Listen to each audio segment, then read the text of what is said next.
Oh, fighting games are still kind of, over in the Street Fighter 6 hype phase. Yeah. I've got to put quite a bit more time into the game since the last episode. I actually bought the game since the last episode. What? I actually bought the game since the last episode, so... Yeah.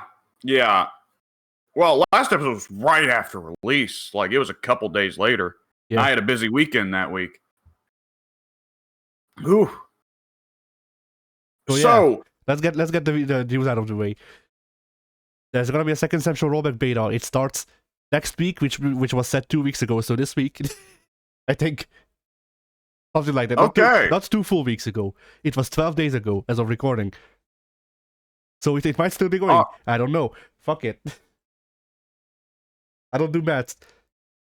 Tekken 8 official closed network test announcement trailer. Tekken 8 officially down with the Aussies. CNT. Right. Yes. If you add a U, it becomes a certain curse word that is popular amongst Australians. I mean, if you try to read it out instead of actually spelling it out the CNT way, then it already sounds similarly enough to that word. And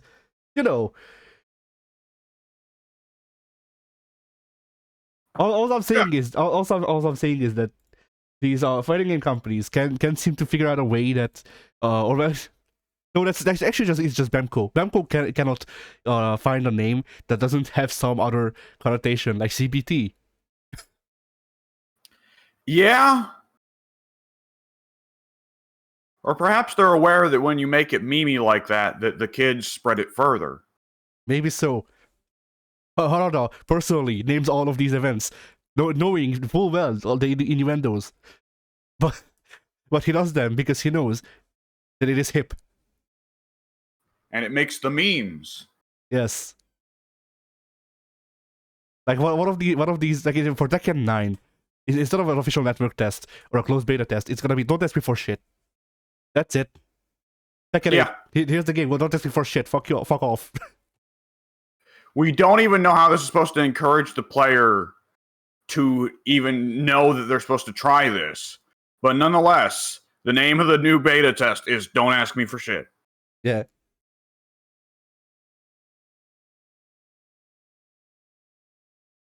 Marketing. Yes.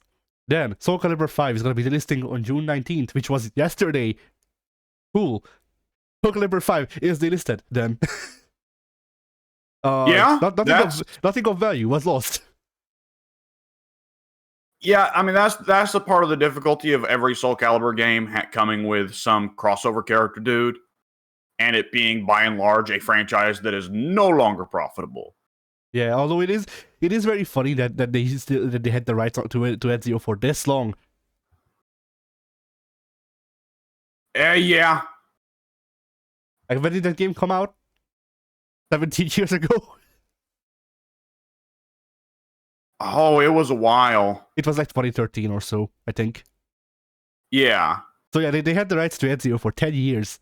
That's a pretty good deal, considering that back when they made that game, Ezio was the second to last protagonist in Assassin's Creed. Yes. And Assassin's Creed was a lot more relevant back then. Yes. Then, to my great surprise, Season Pass 2 for JoJo's Bizarre Adventure All-Star Battle R was revealed. It's not, earth-shattering, but it's nice to see that it's getting support, considering it's a re-release of an old game. Yeah. Then, today, as we're recording this, for all of you viewers, yesterday, you could start testing out the crossplay and Gunits in King of Fighters 15. Yay! Then, in other news, Mortal Kombat 12 will be playable at EVO. I don't care about what the actual news headline says. It's Mortal Kombat 12. Yes. That is correct. Alright, cool. That's all of the news.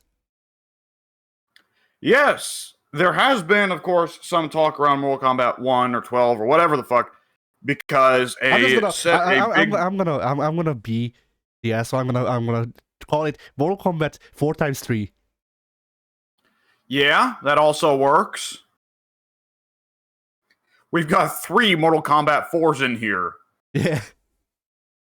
Ed was like, if we want to make a good game, let's get 3 copies of Mortal Kombat 4 and put them in a hydraulic press. We put a lot of work into that game back in the day, even though it sucked. If we triplify it, then maybe it'll become what I always wanted it to be. A tech fighter. Look, either we're putting the 3 copies of Mortal Kombat 4 in a hydraulic press, or we're putting on some sexy music and hoping something will happen. Yeah. I also like the like I'm imagining that they made Mortal Kombat 12 by not do through a hydraulic press because that's too mechanical. No, we put them all into a centrifuge, all copies of Mortal Kombat 4, and then hope that the precipitant or whatever that would come from the centrifuge was good, and that's how we got tech battles. I also like to imagine that Ed threatens that if they don't do this with Mortal Kombat 4, he's gonna do it with Armageddon. Oh, good lord. Yeah. We end up with a roster of about 130 fighters. And then he hands that to the team and says, balance this. Yeah. No, not even balance this. Animate this. Yeah. Nonetheless. Because like balancing, I mean, that can just be thrown out the window for some games, and then they can still be fun. Marvel 2. But you know, but you know, imagine being a worker at Midway or NetherRealm and being handed a 130 character roster and being like, you have to do the animation shit so that you can do the sense switch. Yes. For all of these people, every animation needs to look garbage so they can do the stance switch whenever, wherever. I demand this. Yes. You need to be able to do mid-animation stance switch. That's the new cancel mechanic.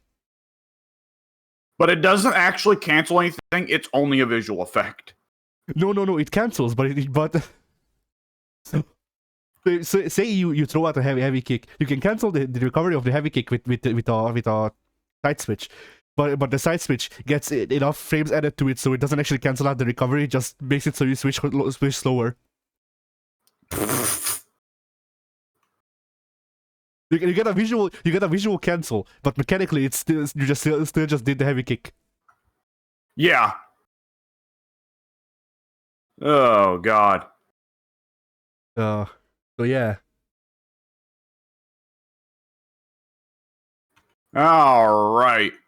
So yes, a gaggle of YouTubers got to play Mortal Kombat 1 early, Mortal Kombat 12, whatever. And the consensus was that the idea is loose. Loose. Loose.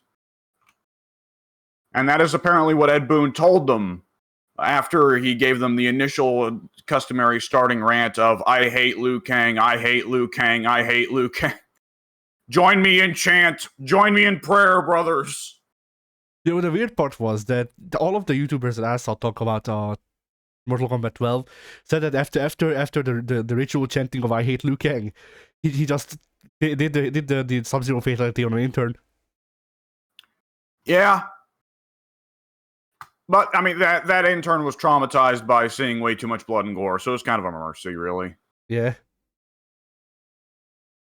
You know, the weird part will be like next game when Ed has to up the ante and he does the deception glitch. Oh yeah, when Ed walks up to an intern and then rearranges his own body parts while the intern T-poses. Yes.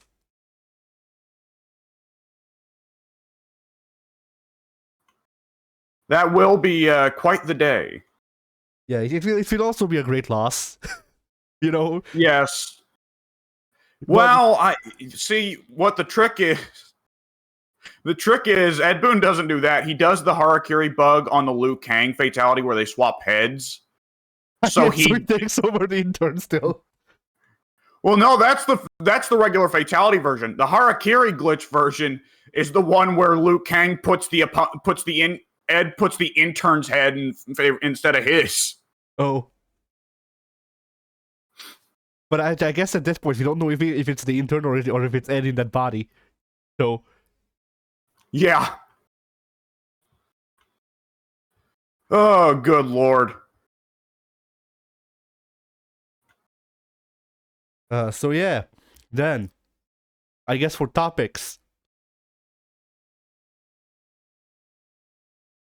For topics, yes. So I guess should expand a little bit on what I saw Mortal Kombat 12. So for one thing, of course, the cameo system is there. It is a thing. The way it is described is basically it is like a set of moves for all intents and purposes. You know, it's not the tag fighter thing of actually tagging in and out. The cameo doesn't have a health meter you need to worry about. The cameo is, for all intents and purposes, mechanically speaking, The cameos the are ability strikers. to strikers. Yes, in a way, you could describe it as like, though only really one or two of the moves are done in addition to the player character. Like, for instance, with Kano, one of his cameo moves is he comes in and throws a couple knives, and that does not interrupt the player's movement. Yeah, Your actual player character. Ball. Yes. However, for instance, Kano also has heat vision, and if you do that, then he is going to interrupt whatever the player character is doing to pull them down so they don't get heat visioned, and so on. But yeah, you So know, it was a really inspired idea, an inspired choice really, to make all of the cameo fighters striker. Yeah. I mean, it's time he finally got his time in the sun, don't you think? True. So, what was I saying? Right, yeah. So the way that I saw it described basically was, one way to think of it is, you are picking an extra set of buttons, right? Yeah. Which is definitely, I don't know about you, but I must have like some kind of weird brain where that instantly makes striker characters make more sense to me. See, to me, that just makes them sound the same as every other time I tried strikers. I never liked them, so. Yeah, it's still a strange choice. Changes were. Yeah. Oh, no, go ahead. I was just gonna say, the Mortal Kombat 12 took a look at like fighters and took the parts that I don't like.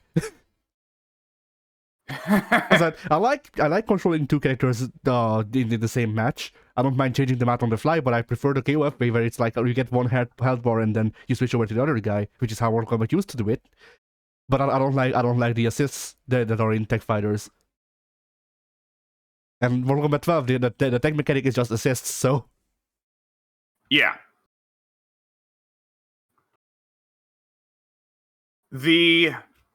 Let's see. There were a couple things said about. Okay, one big change is that meterless launchers are now a thing again. Looking back to Mortal Kombat X and 9, where it's just big combo. There are some like character changes they listed off that were pretty crazy. For instance, let's see.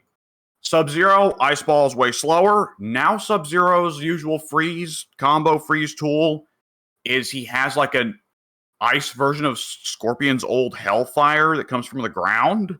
Yeah, that's an ice clones. And ice clone, well, now he can just ice clone at point blank for an instant freeze, which is funny. Like, that was a thing for years. They specifically made it where Sub-Zero couldn't do that. Now it's like clearly an actively intended tool for him. Did you see what happens if Sub-Zero meter burns ice clone? I don't think I did. He does a little back jump and makes 3 ice clones in a arc around himself, forming like a shield of ice clones. The really wacky thing, so they say, okay, Sub-Zero is, he's broadly the same, but with some differences. Liu Kang is supposed to be the newbie character. He's broadly a Shoto, which isn't a shock, it's Liu.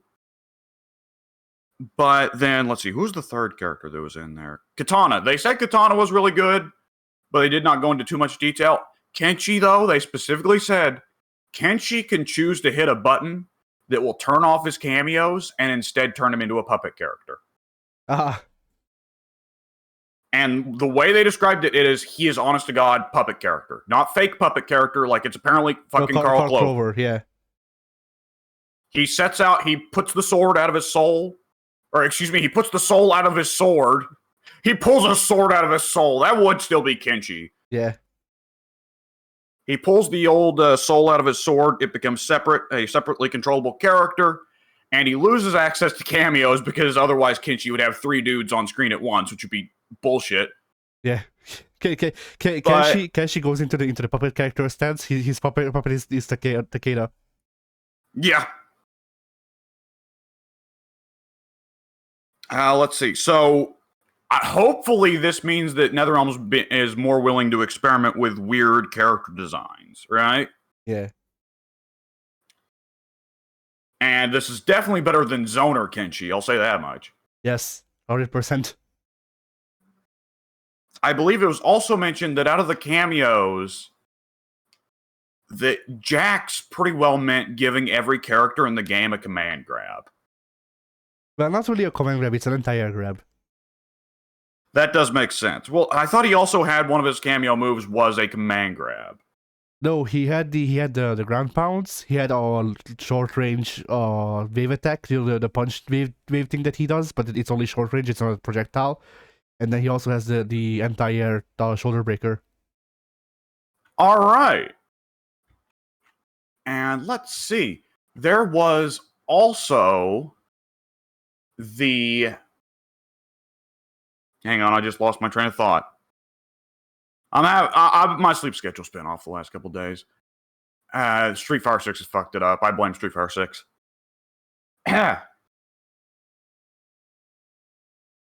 Oh, cameos do have a little bit of a meter around them that dictates when you can call them in. And different uses spend different amounts of meter. I don't know, the way I heard it is that if you call them in, that's 50%. If you use a breaker, then that's 100. Okay. Let's see. They do get called in for the breakers. They also curiously get called in for forward throw, but not backwards throw. Yeah. And if you try to use forwards throw while the cameo is already out, it's a shove. You do the... what'd you say? It's a shove. It's a shove. It is the Mortal Kombat X meter burn throw. Did you ever mess with that? No. So in Mortal Kombat X, you could meter burn throws. And what it would be your character would not actually do their throw animation. They would grab the opponent in place and then kind of just push them off center. And it gave you loads of advantage. So it was ultimately a way to use throws to open people up, right? Yeah. Well, now apparently you get that for no meter just because your cameo's out. Which is certainly a change. Yeah. It's interesting to see. I mean, we'll have to see where else this goes. Because NetherRealm, I think, does have a bit of a tendency to miss some of these things. And we'll have to see if they do mess anything up or if it's fine. But it is definitely very interesting directions here. Yeah. Especially if the continued direction here is, let's keep going with the adding new options bit. As it does seem like they... well, the description that I heard from Max was they got rid of the variation system and now the characters just have everything they would have had under variations. Nice. Which is simultaneously interesting, but also frightening. Yes. I mean... Because there were some variations in Mortal Kombat X that were scary as fuck. I mean, you know me. If Mortal Kombat just decides to become Western KOF, I'm fine with it. Yeah.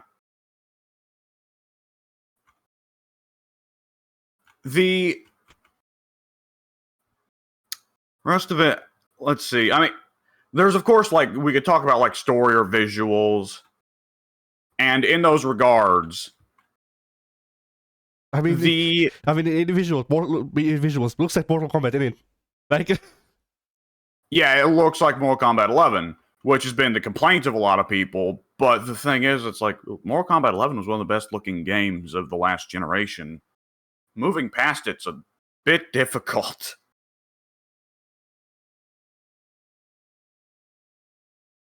There is oddly, did you notice that the bar stage has like photos hanging up of Kano and Kano hanging out? oh no. Like, I guess that was the one memento Liu Kang kept from that timeline was, man, I love that part where Kano was hanging out with himself. Which, to be honest, that kind of was the best part of Mortal Kombat 11, so... Yeah. The best parts of MK11, Kano hanging out with himself, Baraka actually getting a character. Johnny Cage, old Johnny Cage thinking young Johnny Cage is a douchebag. That was great. Oh yeah.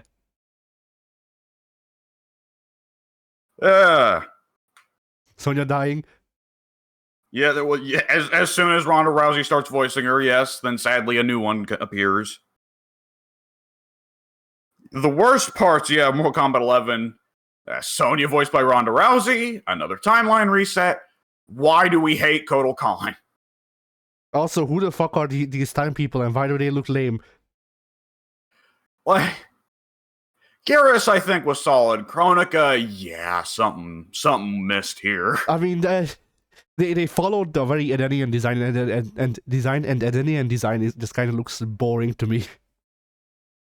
Yeah, it's high elf design. It's usual fantasy high elf design without any of the cool weird stuff. See, like I don't like high elf design stuff either. So there's no winning with me there. But you know. Oh boy! All right. You know, I guess in a way, I wish my Mortal Kombat was more Guilty Gear and less Lord of the Rings. But yeah.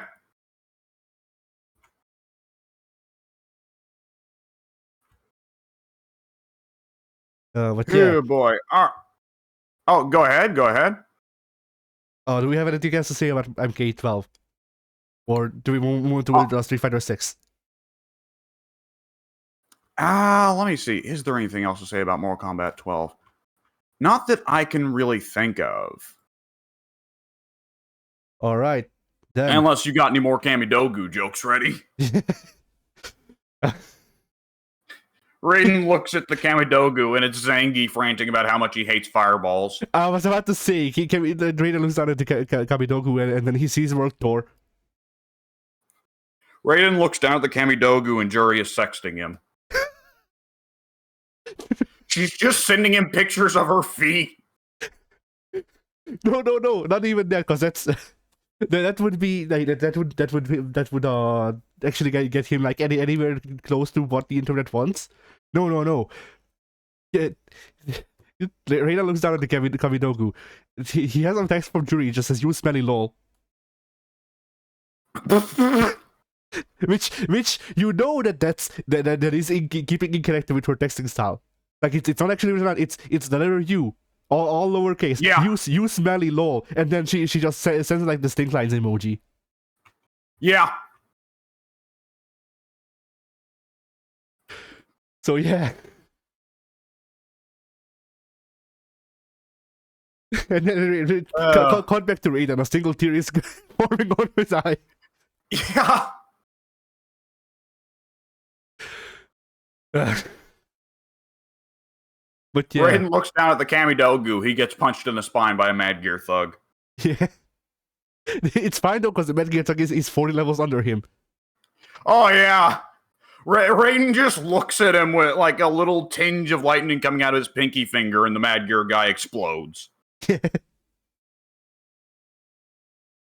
It's just like, why do you guys keep trying this? Half of you run away like you should. Why? What made you so brave? Raiden looks down at the Kamidogu. Refrigerator shoots a pizza at him.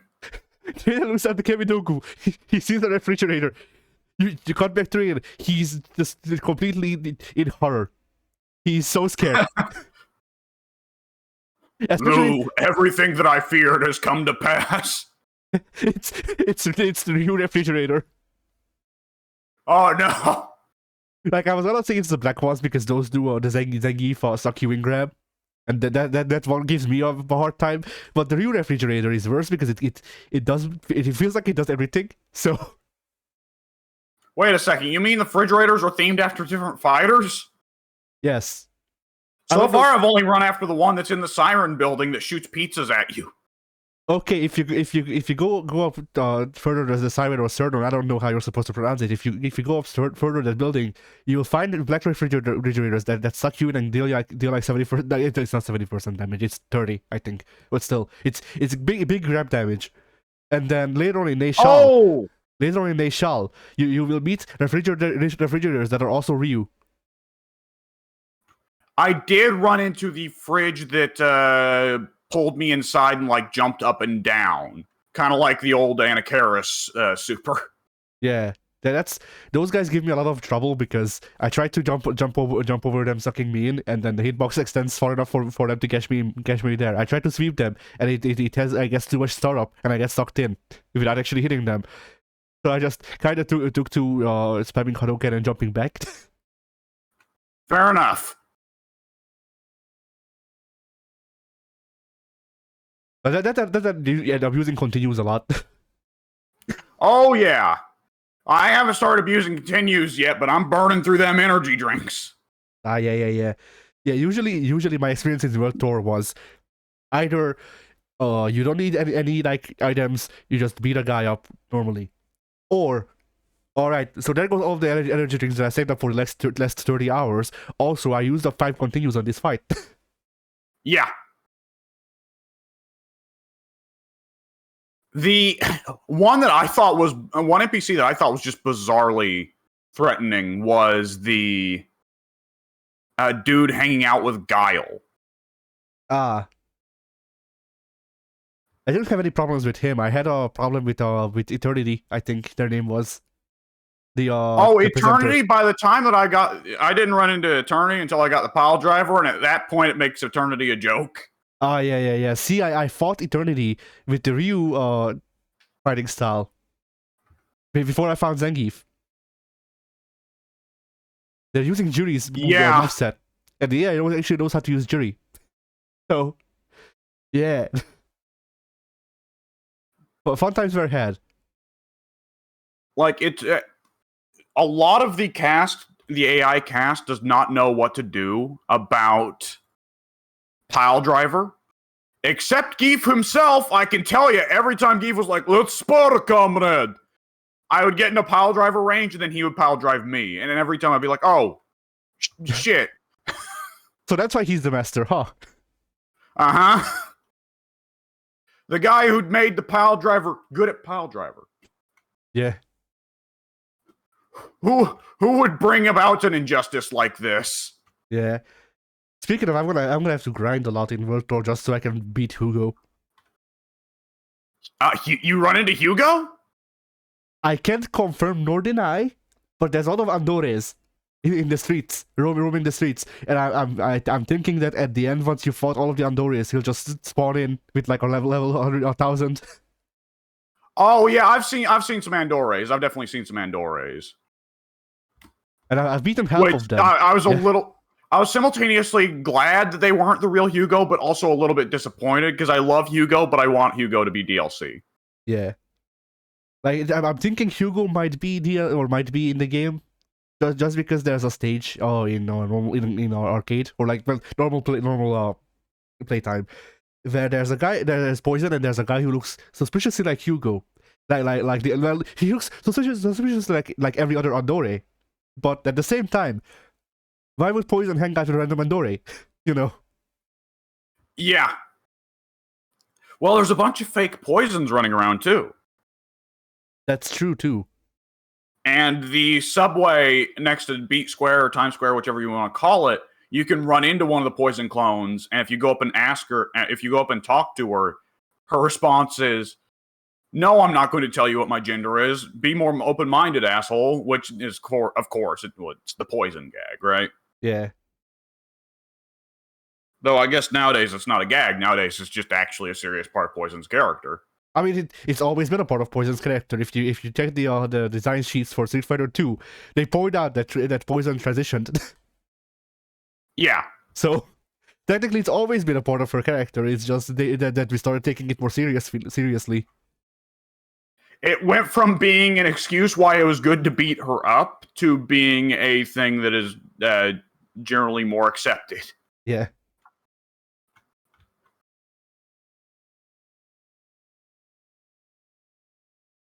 But yeah, Street Fighter 6 made me realize something. What's that? That I might be too old for fighting games. Don't tell that to Daigo Umehara or Alex Valle. I don't mean it that way. I don't mean by age. I'm just saying that like it made me realize that my time with fighting games might be coming to an end. Because I'm starting to feel like I felt about wrestling like 7 years ago. I forget how long it's been. Where like, you know, the new stuff isn't bad per se, and whatever, but it's also not for me, and I'm just not really enjoying it as much as I could, or as much as I feel like I should. And Street Fighter 6 made me realize this, because Street Fighter 6 has pretty much everything that I want outside of Akuma, and he's on the way. Yeah, at the same time, it feels like I'm not enjoying it as much as I should be. Just judging off of other people. Yeah, I mean, hype, something not living up to the hype that you had before it is always a brutal feeling. And like, you know, it's also the thing of like, well, the problems I have with Street Fighter 6, the small number of problems that I have with Street Fighter 6 could be fixed with balance changes, but are they gonna? Like, you know, I don't think, I don't know. Actually, that's a better way to put it. Whether my opinions are shared widely or not. And that's pretty much it, honestly. I mean, I think that there is definitely a sense for a lot of players of like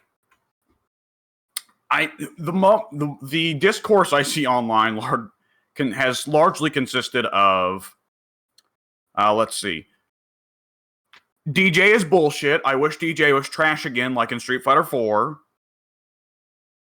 Let's see. There's definitely a bit of. I think that you're far from the only one who has issues with the throw loops. Yeah, like overall, I saw someone put it this way, and I actually agreed a lot. But really, my main issue with Street Fighter 6 is that the universal mechanics feel a bit too strong.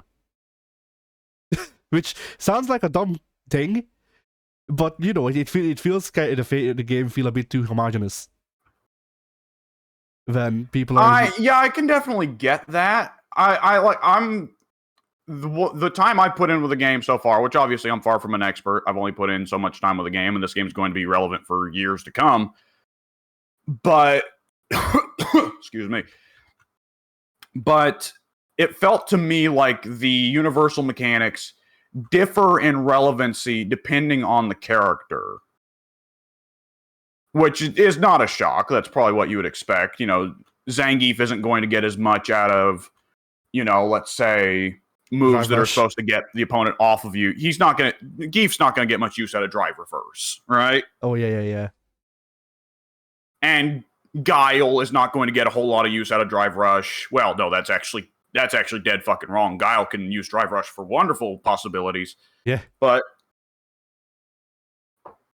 I'll say for my part, drive impact, I wouldn't mind some changes to drive impact or throws. I'm still not used to the drive impact. But the drive rush, I will say I do not want changed because it is hilarious for one thing, and for another thing, I just think it's cool.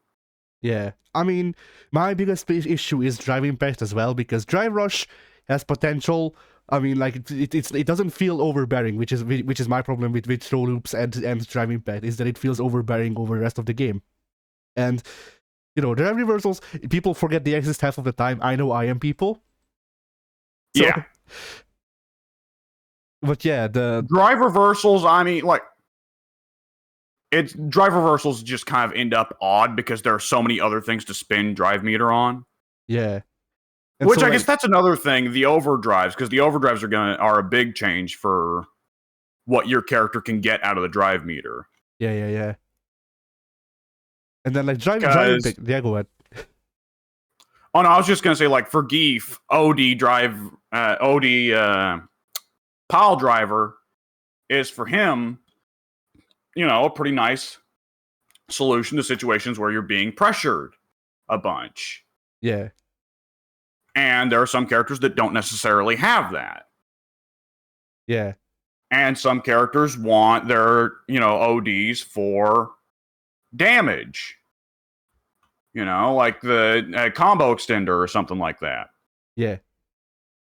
So that is one thing where, some characters are going to feel like they have more drive meter to go nuts with on drive rush and drive impact, and others won't. Yeah. And so yeah, like drive impact to me, like, it's gotten a lot better since I've gone up in ranks, definitely. But drive impact to me feels like a very safe move. That the only reason people don't spam on higher levels, and I use spam because I like it's not even a thing like with Hadokens where it's like, oh no, I'm zoning and I'm keeping you away, and that's my tactic. It's literally just, I'm going to keep using this move because this move is safe. Yeah. Which, it's at that point where you don't have any game plan around or aside from that, I feel like it's justified to call it spam because, like, there's times that I would say I spam right jab for example, especially in Street Fighter 6 where that is the way the game seems to want me to play. But like I don't have any idea what the fuck I'm supposed to do once the jab hits. I'm just spamming jab because it's safe.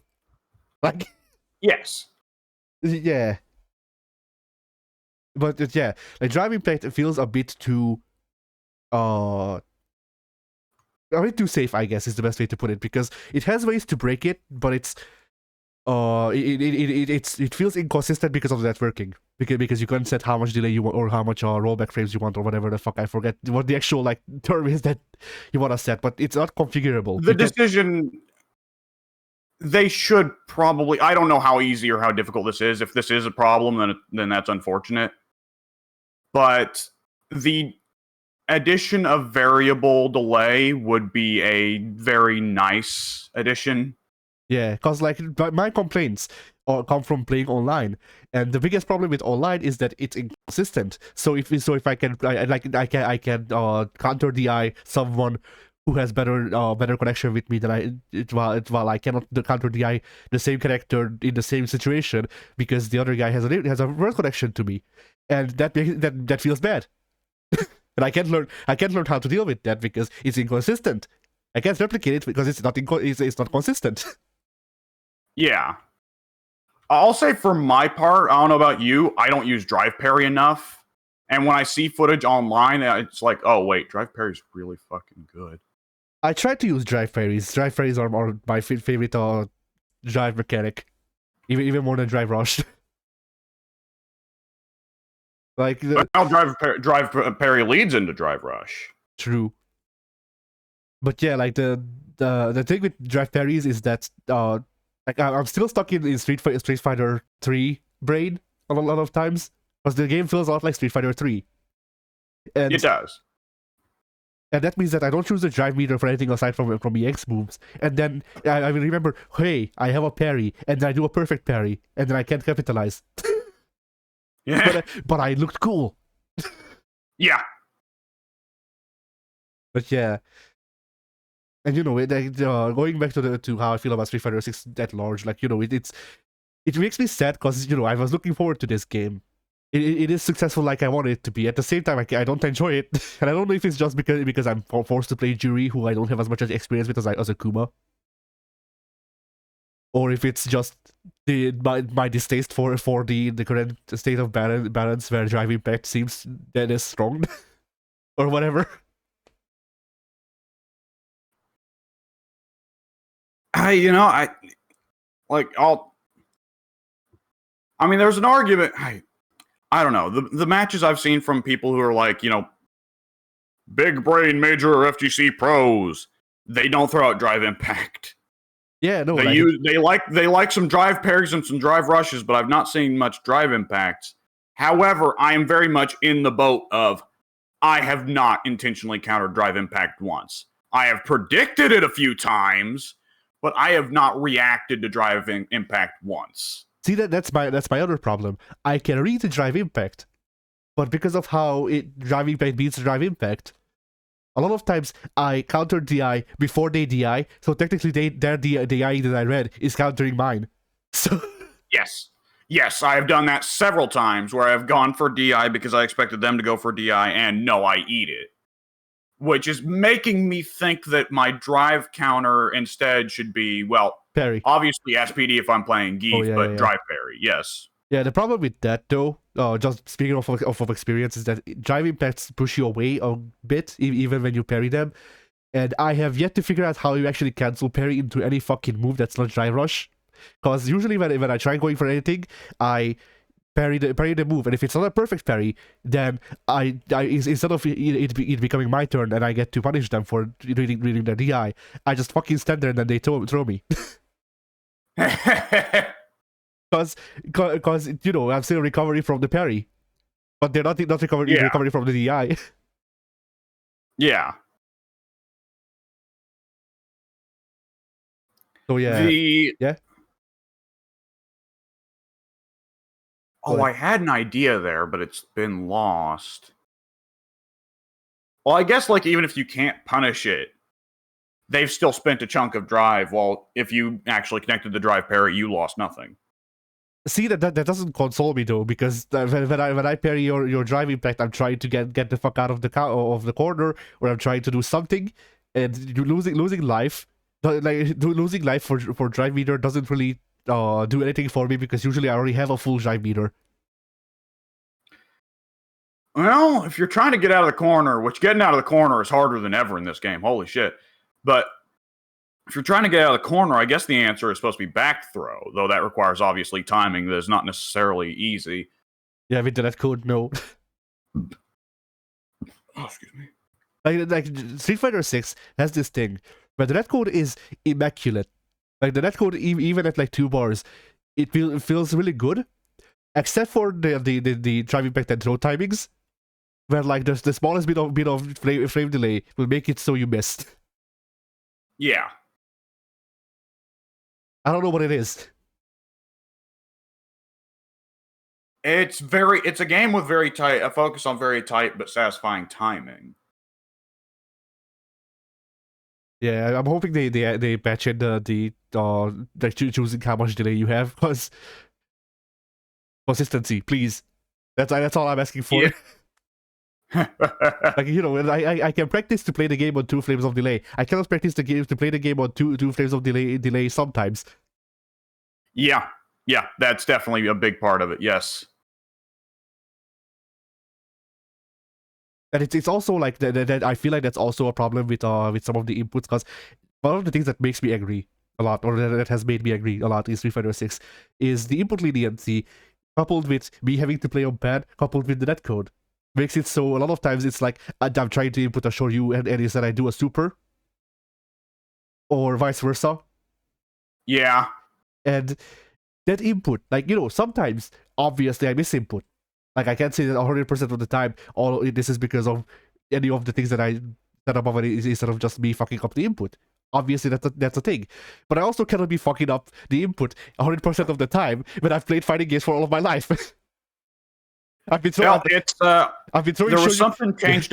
There was something changed about the input priority system, where supers used to be lower priority on the input priority, and now they are higher priority. That might be the problem, I will tell you, I am getting accidental super way more than I was before, which is very annoying. Except the times where I'm playing Geef and accidentally inputting double SPD results in me winning the round when I didn't even realize I had 3 chunks of meter. Yeah. Because I don't think I can fuck up a Shoryuken input this many times, and I've been doing Shoryuken input since I've been 4. Yeah.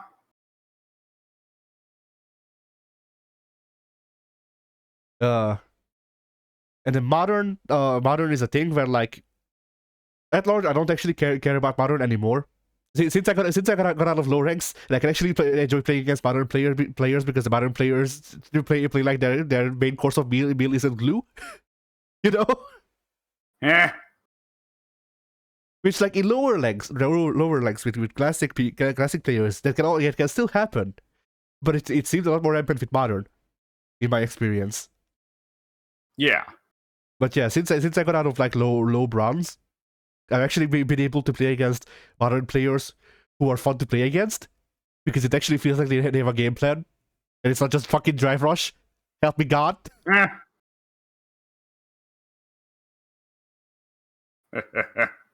Like I'm running to less and less modern camis who do nothing but EX moves and then die, which it like me complaining about modern makes it sound like I fucking lost to them, but I actually have that. I don't think I've lost to a modern camis spamming EX moves. I've lost to modern camis, but they were doing shit that were not EX moves too.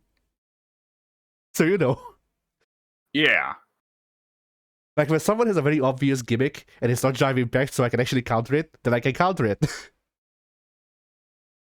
But it's not fun. And that was my main thing with modern, is that fighting against modern players wasn't fun, because it felt like I'm fighting against high level AI instead of an actual human. Where like instead of them actually you figure out the thing against them that works against a lot of the AIs that go ham too is Shoryu. Yeah. Except with Judy, who's Shoryu sucks. Yeah, Joryu is not great. I don't know. I don't know why you say that about Japanese James Bond. Yeah. But yeah, Judy's Shoryu sucks. It feels like, I don't know about your experiences. My experiences as someone who's been playing Judy for in this game for the most part, but I'm also thinking about switching over to Ken because Shoto. But my experiences with Judy's Shoryu is that I can do EX Shoryu to get out of pressure sometimes, but it feels like I have a hitbox. But it feels like I have a hitbox both on the upper and the lower side of Jury, and that makes it so the only real time that I can do the Shoryu is when the other guy is jumping, and even then there's a 25% chance that the jumping will beat my Shoryu, which was supposed to counter the jumping. So yeah. Well, I mean, anti-airing in Street Fighter is not really like the full screen covering anti-air, because I've certainly eaten quite a bit of shit on several of those attempted anti-airs. I mean, yeah, but at the same time, it's one of those things where, like, if you use a move enough, you know its trajectory, and a lot of times it feels like knowing the trajectory of the move that I was trying to throw at, I should have gotten the counter there. Yeah. And so like I definitely get that. So it makes me wonder if it's rollback being rollback, or if it's Jury's Shoryu just sucks. That's kind of just that's what that's what it feels like playing with Jury, because she's a jack of all trades but master of none. She can do zoning if you're set up for it. She can do mix-ups very well. She can combo you to hell and back. She has like a string. If you block that string, she's dead. Yeah. She can't really do Shoryus, no. Funnily enough, Jury's most versatile thing is footsies, and her footsies are also very limited because, she's Jury's footsies is limited because of drive impact. Funnily enough, because a lot of her recos and a lot of her like normals can be a lot of her normals are special cancelable, and a lot of her recos flow into each other, as you'd imagine. The big recos. But during any of that process, you can drive impact, and she dies. Like you can catch a Jury who is trying to get a Fuha charge with drive impact, and there's a unless they event with the light one, they're gonna get hit. Yeah. And then similarly, if you catch a Jury who's trying to do the the crack shot the crack shoot. You can just do driving back when you see her going for the crack shoot, and that catches her. I mean, Drive Impact. Drive Impact. Part of its whole thing is that it beats most moves that are not armored or multi-hit. Yeah. Oh, I don't know why I'm talking about driving. Why I'm pointing out driving back specifically. Probably because that's what I hate the most. But these moves that I'm talking about can be hit with jab too. That stuffs him. Like even in a combo. Jab stuffs most things. That's like the idea of jab. But in a combo while you're getting hit by the combo. Yes.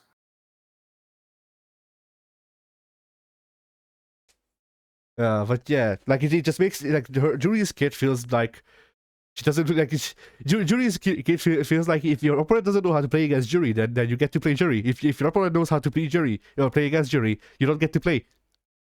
There's also DJ. We don't fight DJ.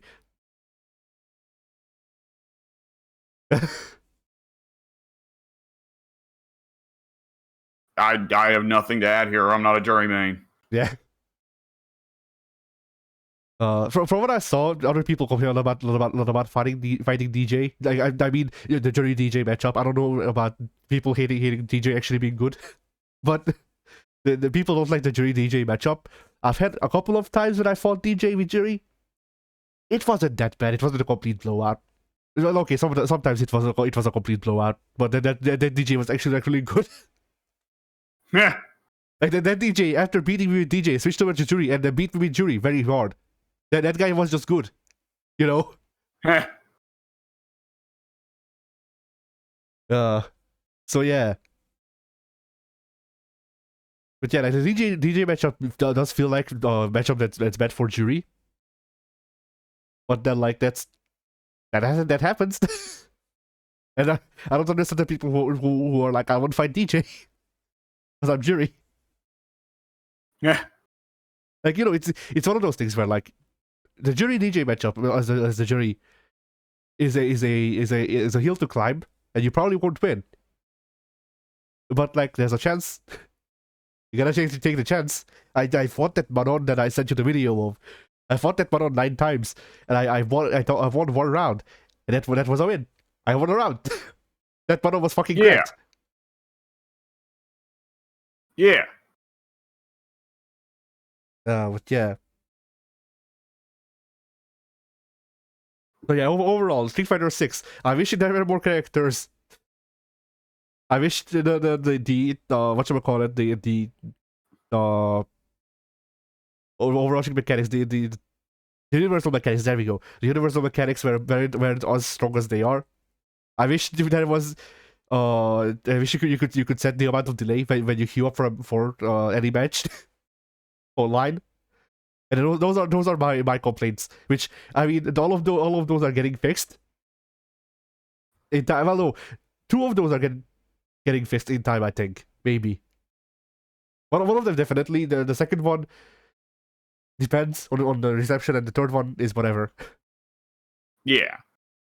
But yeah, I remember I brought up modern because, like, you know, I would be a fool to imagine that other companies will not attempt to make their own modern controls that are as effective as modern controls.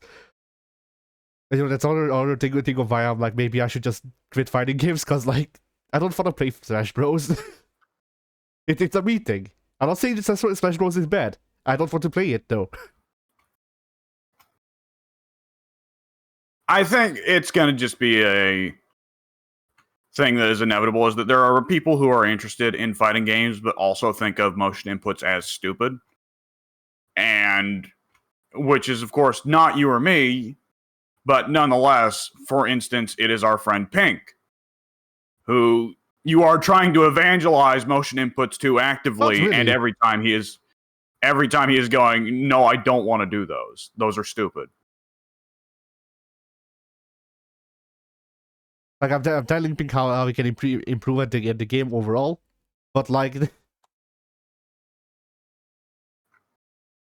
he is not there for it. He does not want that shit.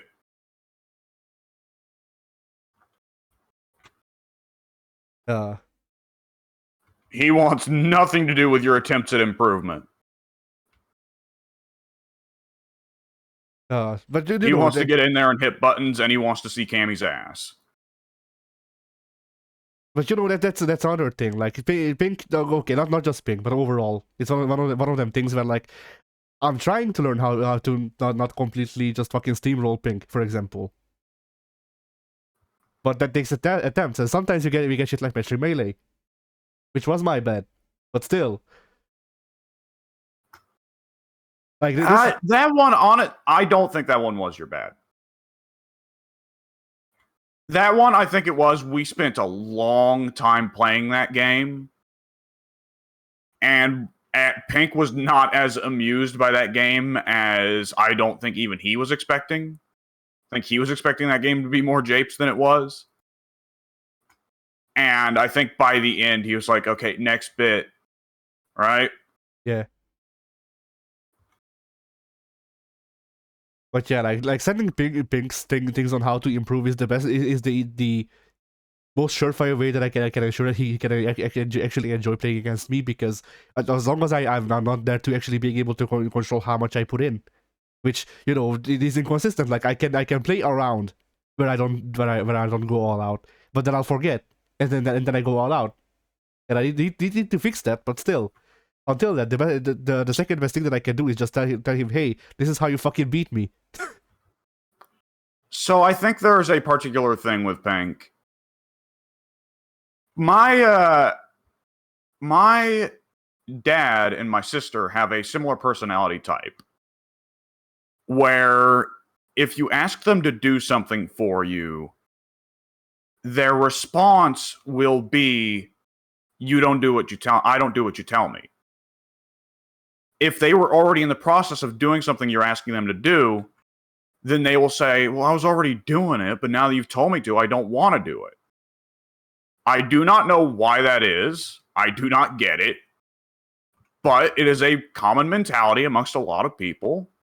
And I don't know Pink well enough to really make a definitive statement as to his personality. But on some level, Pink does strike me as the kind of person that if you tell him to do something, his gut response is to go, fuck you, I'm not doing it. Just because you told me to do it, I'm not going to do it. And the reason I say that is largely because we are both well aware Pink despises tutorials. Yeah. And that inclines me to think that what it is that Pink hates tutorials because he cannot stand for even someone who he would assume to understand to be an expert. He does not want them to tell him what to do. But it is quite an interesting hypocrisy that then he also hates watching other people play games that he's an expert at because they don't play the way he wants. I don't think that's a hypocrisy. I think that's continuing the trend. I think that is generally a personality set of I know better than you. Maybe. Which, to be fair, Pink is experienced. Pink has a day job of working in a grocery store, which we don't. And that is a job where you spend a lot of time having people, whether it's your manager or the customers, telling you that they know better than you when they don't. So I don't entirely blame him for adopting that mentality.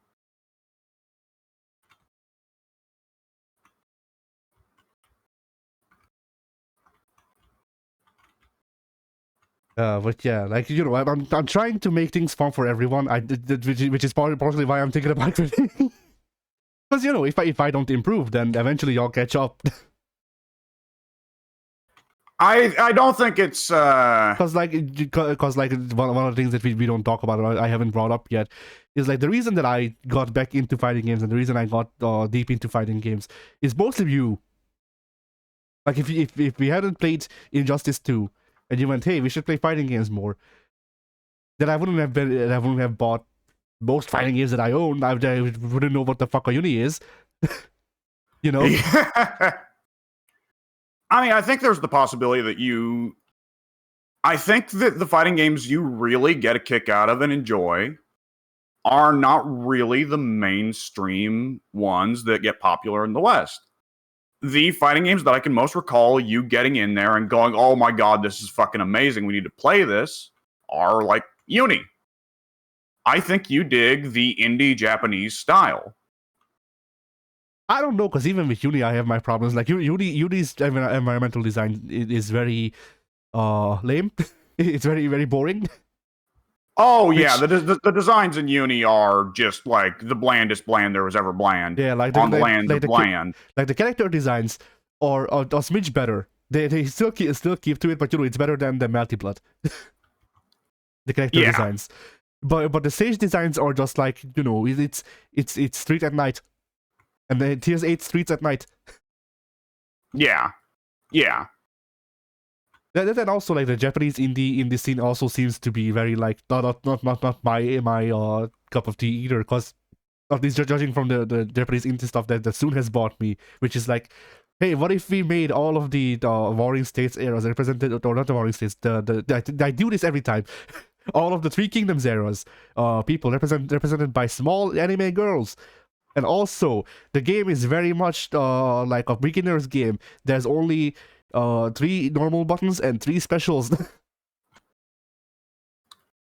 Yeah. I mean, like, that's just generally been a trend as of late, which we've talked to death and a half. The idea that has been in vogue recently that we can make the ultimate the ultimate fighting game that will bring in all the noobs and not be the scariest shit ever for people who are not routine fighting game players,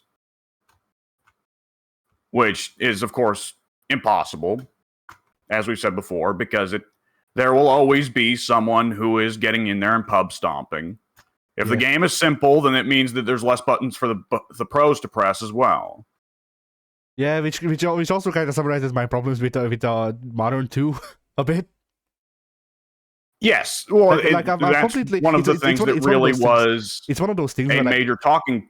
Yeah, go ahead. Oh, go ahead. No, that's fine.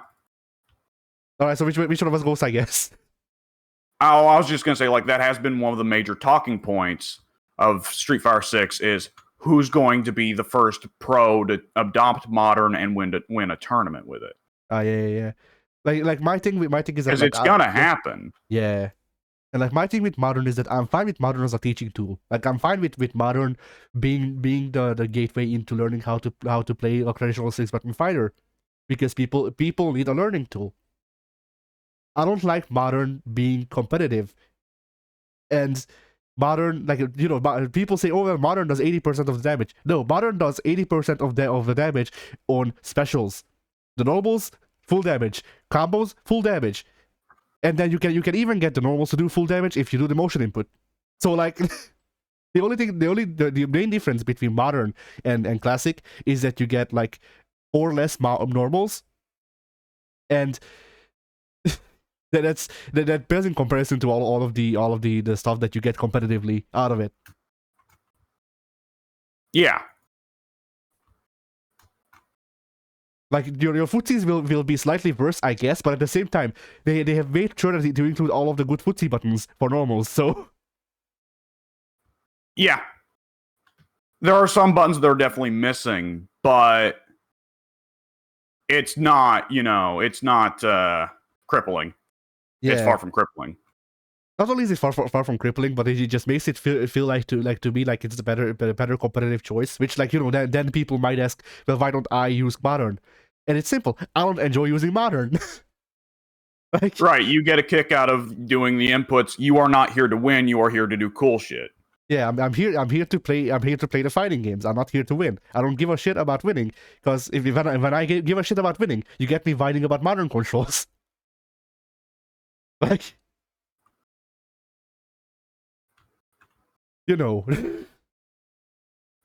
Yeah, I get you. Like, it's one of those things where, like, if I actually tried to do, if I tried to get into Street Fighter 6 competitively, say, you would get me to actually say something along the lines of, I'm tired of people who are worse than me beating me, because that's the ego. Yeah, but no, like, Modern is fine. I just wish it wasn't as good as it is. It is, and at this point they've already opened up a Pandora's box, and they are damned if they do. If they don't. If they nerf it, then the Modern players will complain, and if they don't, then the Classic players will complain. Like, I definitely think there is no intent to nerf Modern and make it non-competitive. Yeah. They did not do it on accident, and I think that the existence of Modern is probably one of many reasons why Street Fighter 6 is selling gangbusters. Because it is the one that you can sell to your friends who don't like fighting games. For instance, Pink. I think Modern Mode is a good part of why Pink bought the game.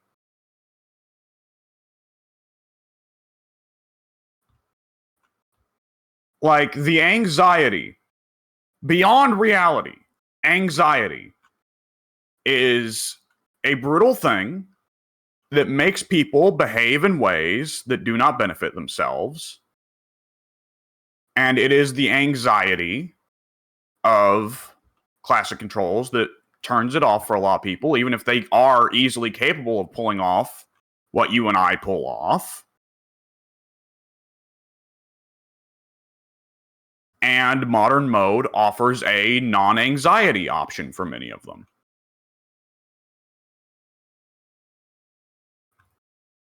Yeah, like once again, I'm not complaining that modern controls exists.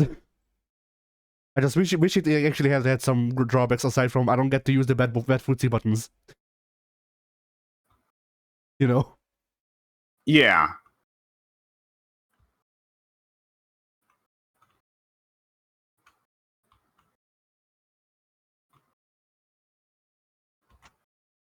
Or go the complete other way and just make dynamic available online. Fuck it. Now that would be an interesting question because that's just playing against the AI. Yeah, let the game play itself. Just fuck it. There's that's the salt answer. I mean, look, Mortal Kombat has it. Does it? Yeah, MK11 it allows you to put it so the AI plays for you. Oh, yes, it does. That is correct.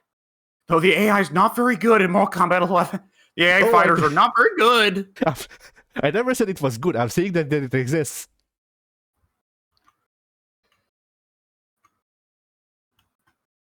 It is funny that they explicitly added to Street Fighter 6 a hand your little sibling the controller mode.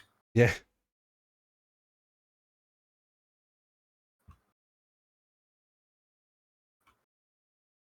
But yeah.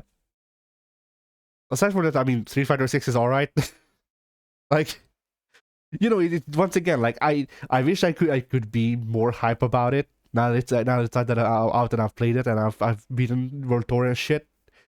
But I can't because I just don't. I'm not enjoying any of the characters as much as I thought I would. I mean, if the game wound up not being for you, then that really sucks. Because by all means, then there is no games left being made for you at that rate. Yeah. Which is just kind of the nature of the industry, I guess, because, you know, it can't all be made for everyone, but I've spent the last 5 years losing everything, so to the industry.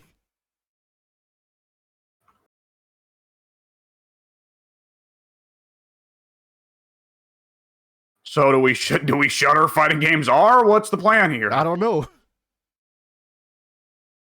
If you want to call it on fighting games, at least I don't think calling it permanently, that'd obviously be ridiculous. But if you want to take a break from fighting games, then we'd probably have to take a break from this as well.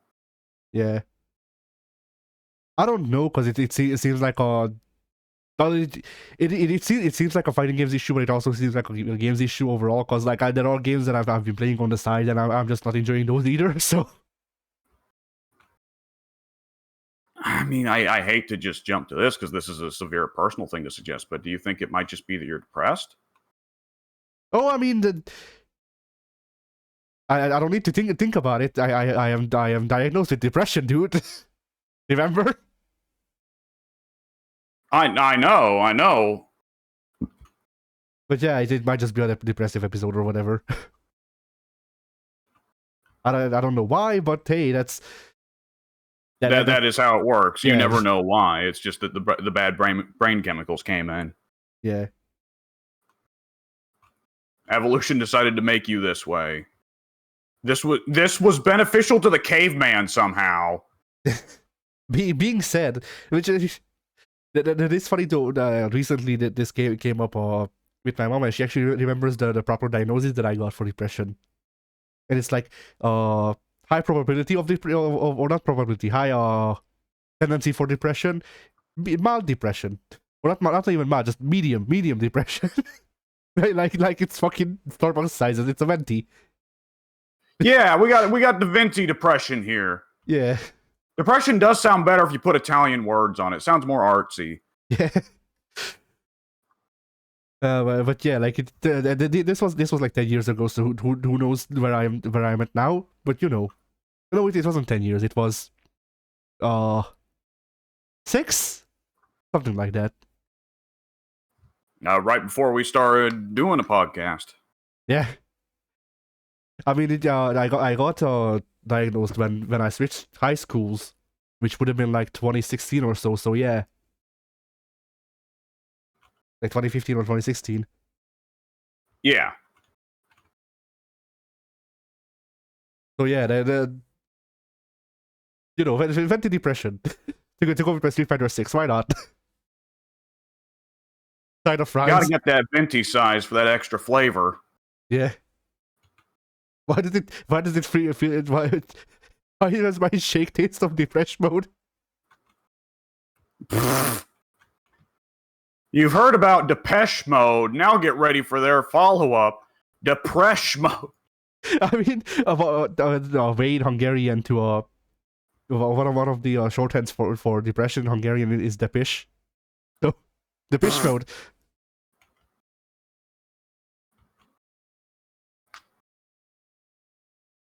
So yeah. On the other side, you've been enjoying Street Fighter 6. Yes, I have. I have been really enjoying it. World Tour is a little bit grindy, so I'm taking a break from it now that I've got Guile's costume. I'll probably be going back in soon and playing a shitload of minigames to build up money and get the alternate costumes for a bunch of characters. Yeah, you have Nashal unlocked, right? Yes, I do. Alright, in Nashal, in the old bazaar, or whatever, no, not the old bazaar, I'm wrong. It's in the lowlands. In the lowlands bazaar, to the right of the festival point, and to the left of you when you get in from the actual like pathway from the shopkeep. There's a mini game. There's the junk mini game where you have to break a car.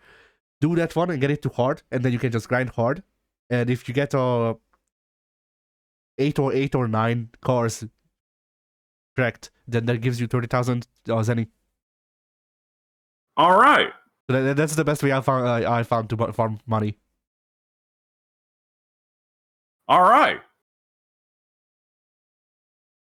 I will definitely get on that. I want to hit the costumes. I'm going to have to get as far as I need to get the other 3 masters, which I think the only 3 masters I've got left are Dalsum, JP, and Jury. Did you find Kimberly? Yes, I found Kimberly. All right. She's a little bit out of the way. You kind of expect like you'd have to go back to the Siren Building for her. No. No, there's other surprise in the Siren Building. That does make sense. By the way, did you notice, like, it seems like Kimberly and Jamie are just, like, straight up superheroes? Kind of. Like, they're both about, like, I patrol at night for the criminals. I mean, for Jamie, that's just following Yun and Yang's footsteps. That was their story, too. And for Kimberly, it's following guys. For Kimberly, she's in the JoJo Part 5 part of her life, where she's gonna become a gangstar. Let's see. Who are the alternate costumes that you feel you really need to hit, though? Like, what do you think are the strongest alternate costumes? The strongest alternate costume is JP. Yeah, JP is pimpin'. Both JP's regular and are both winners, though. I don't like his regular. I like his alt because he like it's more or less just his regular, but he has a coat on. And a hat. Yeah. And then the other characters, I don't like their alts. Well, the classic costumes are whatever. They're the classic costumes, but I can't really say much about them. The scuba suit for Jury sucks still. It will never not suck. And the newcomers' costumes, I guess Lily's is better than her default outfit. Yeah. Oh wait, no. Lily's and Marissa's are better than their default outfit. Manon just looks like Manon. And Jamie and Kimberly, I don't like their their outfits, but that's because it takes away the traditional martial arts look for them and just makes them more street. Jamie, I appreciate it because his regular costume looks a little bit like pajamas. Ah, yeah. Kimberly, though, yeah, I would say like it works as like being Kimberly's street clothes when she's not superheroing on the streets of Metro City, but her superhero costume's cooler. I mean, I just don't like most of the new cast, to be honest. But it's I don't like I don't know how to put it, because technically don't like is too strong of a word. I have no real opinion on most of the new cast. I like JP, and then the other characters are also on the roster from the new cast. Yeah, though it is worth noting that you are generally not like opinionated on the majority of characters in any game. Yeah, I mean, I look at most of the cast on this roster. I have no real opinion. Like, you know, aside from, I wish I had my guy on the roster. Yeah, like that's one thing where you and I have always differed, is that there are a couple games where you Shang Tsung it, where it's like I'm playing everybody. But for the most part, you are, okay, I have 2 or 3, if I'm lucky, mains in this game. The rest of the roster are dudes for me to fight but not play as. No, that's the difference for me. Like, I don't try to learn every single character. I'll play all of the cast, aside from the ones that I legitimately dislike. But like, I'll play most of the cast, but I will not tell you that I like them. You know, like I wouldn't say that I like those characters because I know how to play them. Like, I don't like Chun-Li just because I know how to play Chun-Li. Chun-Li's just also there and I know how to play her. Yeah. Then again, Chun-Li's a bad example because Chun-Li is my secondary in Street Fighter 2. So yeah. Chun-Li, I think, is one of those characters that you're hard-pressed to be a fan of her in every game, because there's always some mild change that nonetheless has big implications for her as a character in every game, you know? Yeah. Like, I'm trying to think, like, Alpha Chun-Li in particular is a weirdo, you know? Yeah. Well, like, functions-wise, the only character I legitimately dislike on the Street Fighter 6 roster is Lily, because I have this a reasonable hatred for T-Hawk. Where, like, you know, my dislike of Vega is unreasonable because the AI beat me, and that's the source of my distaste for Vega. With T-Hawk, it's not even that. With T-Hawk, it's literally just, I don't like this dude. That's how most people reacted to T-Hawk and DJ. But yeah, like, now, with DJ, they've tried to turn him around. With T-Hawk, they've taken the Tekken approach to Bruce of, what if we turn him into a little girl, though? Yeah, and I still hate her because it's not the character design that I disliked. That too, but this one isn't much better, honestly. I like Lily. I do still prefer T-Hawk. I don't know. I think it's fun having the little girl be the grappler. My opinion on Lily will vary with how weird people get about her. Yeah. But yeah, like, I will say that I will say that I do have one complaint about Street Fighter 6, though. Yes. Functional taunts are back, but not really. What do you mean? So there are several characters in 6 who have quote-unquote functional taunts, but most of them are just cute little Easter eggs that don't mean anything. Blanca is the only character with a functional taunt that is actually worth doing. No. Which is, off the top of my head, Guile and Lily, both of them, their neutral taunt. Well, no. Lily's neutral taunt, the one where she puts her clubs between her legs, gets out the camera, and takes a picture. Yeah. That does a singular point of damage if the opponent gets flashed by it. Ah, so it's the new Rose. Uh-huh. Guile, his forward taunt, where he puts a miniature sonic boom around his finger, like how Virgil would make a miniature summon sword around his finger in Devil May Cry.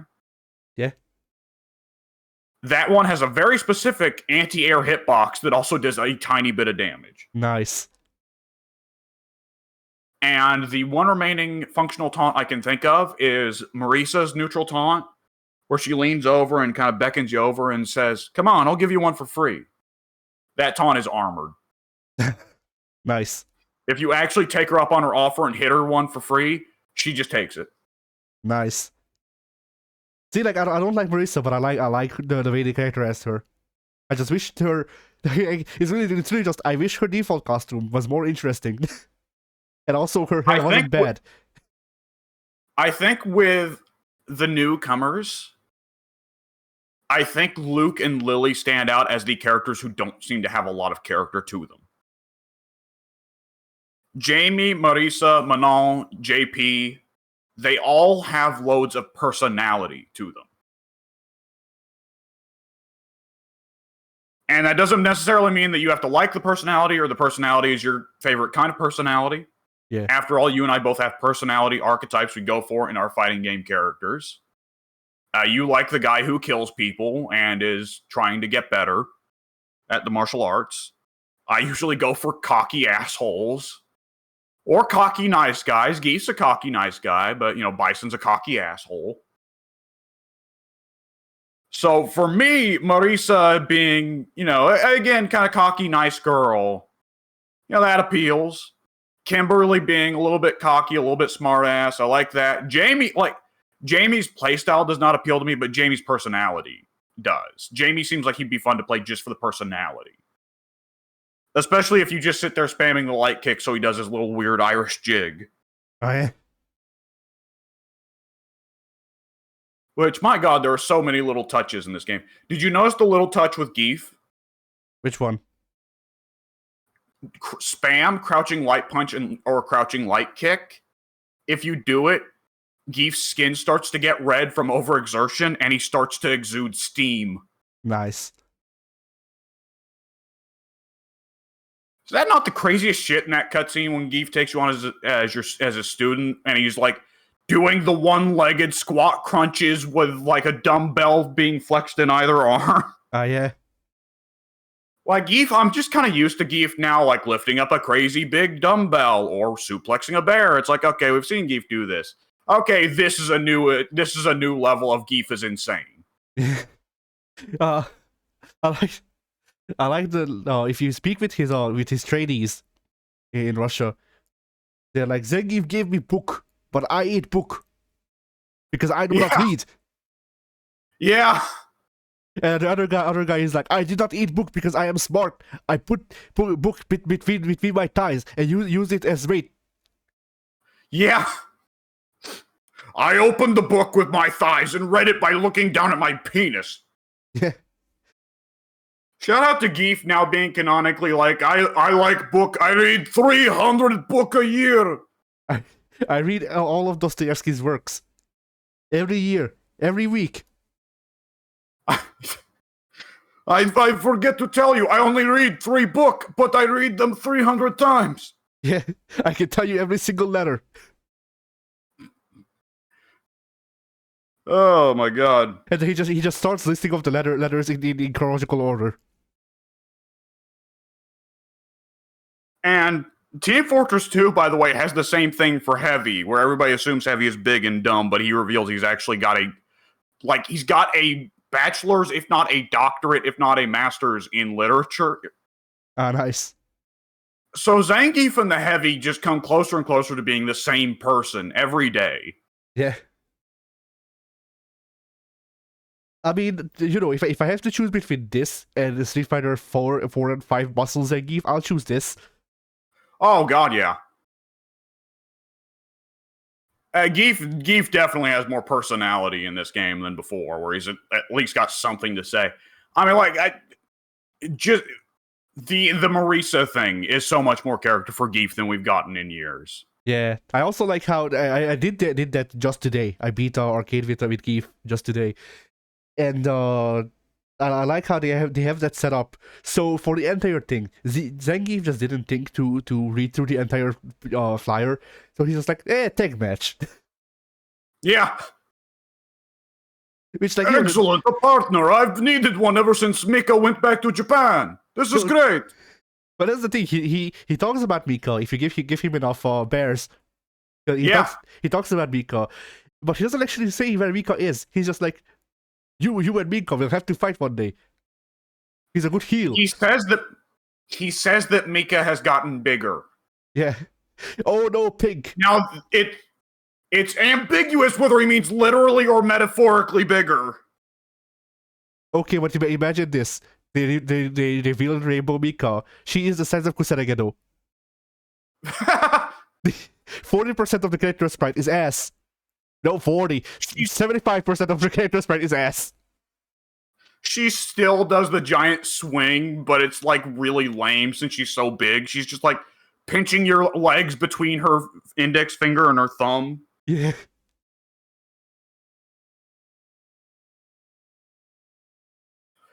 Our Mika's arcade ending, it's revealed she got this big by eating Abigail. And there was much rejoicing. They just show Sakura celebrating. Yeah. Woohoo! Did I see it correct? I thought I got a little bit far enough in Ryu's bond for him to say that he thinks Sakura might have surpassed him or something like that. Something like that, yeah. That he said that Sakura he didn't actually try to teach Sakura, but Sakura actually still learned how to do Ansatsuken, and he was like, something about that doesn't seem right. Well, yeah, even Ryu had to learn a lot of it from Goken. Yeah. I mean, it seems like Street Fighter 6 has yeah. Street Fighter 6, it seems like, has a lot of pointing at the sign. Yeah, like it Akuma will be important. It feels like. Oh God, yes. Like Akuma, I want Akuma to not be on any one stage. There's a 50% chance that he shows up on the stage selling fruit. Yeah. He replaces Merchant Hawker. Yes. When you go up to him, it's 3 question marks, and even once you speak with him, every time you speak with him, he's just 3 question marks. It never says Akuma. Yeah. You have to beat him 4 times without losing. He's a level 100. Once you beat him 4 times, he takes you under his wing and you are at roll. I saw someone on Twitter suggest, what if the trailer for Akuma starts in Street Fighter 6 and you just see 12 drive gauge bars? I want Akuma's trailer is for Street Fighter 6 to start in Makai. He's fighting the Darkstalkers. Yeah. No, it's after he's fighting the Darkstalkers. He is sitting on Jetta's like corpse, and he's like sipping wine with Morgan. He just looks up. There's a rustling of leaves. Like we do this. We frame this as the leaves follow Akuma. Like, you know, cinematography. Fucking whatever words. Yeah, the cinematography makes it. I mean, Ryu now seemingly has the power over Sakura leaves. So yeah, I'm talking like normal, like green leaves. Green leaves fall down from a tree. We follow them down to the ground, but they keep going. We follow the leaves underground. We reach Makai. Akuma is sitting there. No, we got to Akuma while the leaves are still falling down from the ceiling, which are high up. Akuma is sipping with Morrigan. The leaves fall down. Akuma looks up. He says something like, "I have to leave." He jumps through the earth, like rending it in half. Rending it in half with his fist, doing a Shoryuken. they're enjoying, Metro City, like, hey, yeah, a massive earthquake. It rends in half. It splits the Masters building in half. Ken is watching, going, oh, God damn it. And Akuma just comes out. And in the distance, you can hear somebody say, everybody forgot that Kazuya turned into a demon.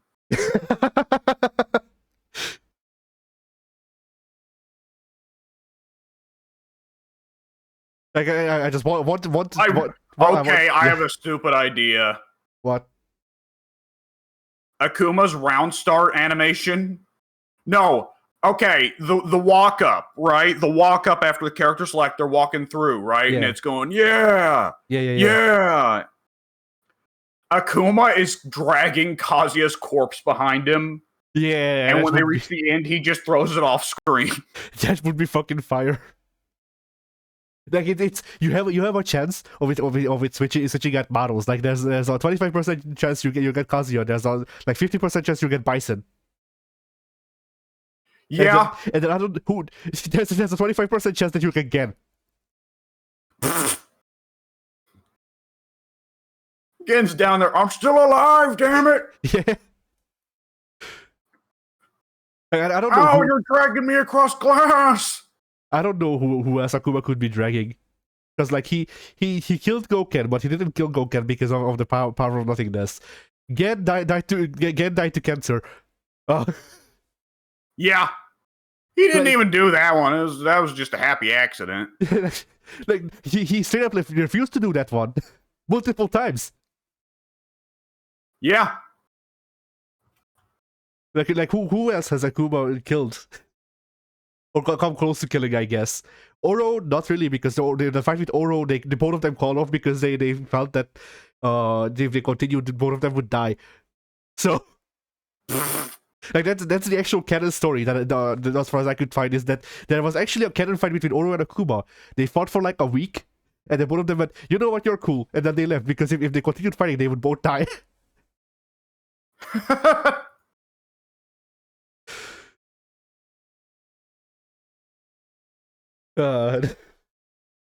Which makes you wonder about Cody, because Cody is supposed to be very, very strong without the handcuffs, but we never heard about him fighting Akuma or Oro.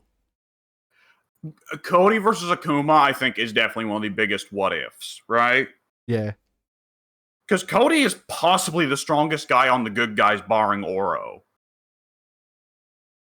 I mean, well, okay. Here's the thing, right? Yeah. Is Akuma going to see Ryu wearing Oro's sash and just come? Yes. Finally, I can die.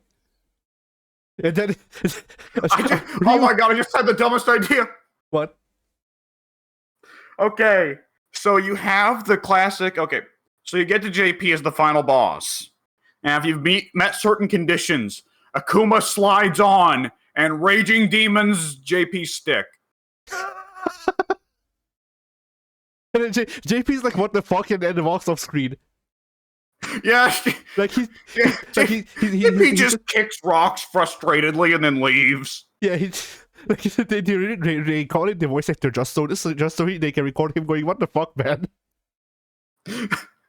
Alternatively, JP picks up the fragments of stick on the floor and he's like crying and runs off screen. Yeah, he does the anime girl run off screen crying, where he's holding his holding his entire arm before his eyes. Yeah. Somewhere in the stick, you can hear Bison going, "Oh, not again!" Yeah. I hate this fucking guy.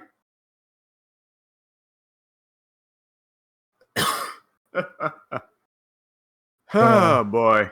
Yeah, like Shirakuma. If like normal Akuma shouldn't have 4 drive cages, Shirakuma should.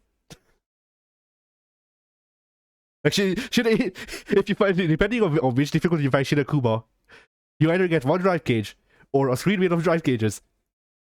Your choice.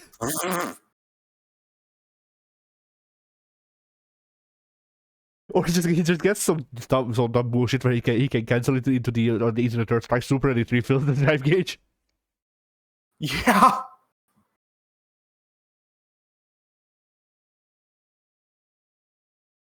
Uh, but yeah, World Tour is yeah. No, go ahead. So yeah, World Tour is fine. I enjoyed it for what it is. I think they could improve this. I fear that, Japes. yes, Japes. I fear that they won't because that's Street Fighter's MO. They did this cool thing once, and now we will never see it again. But I think the lesson has perhaps been learned that imitating Mortal Kombat's story mode did not work. yeah.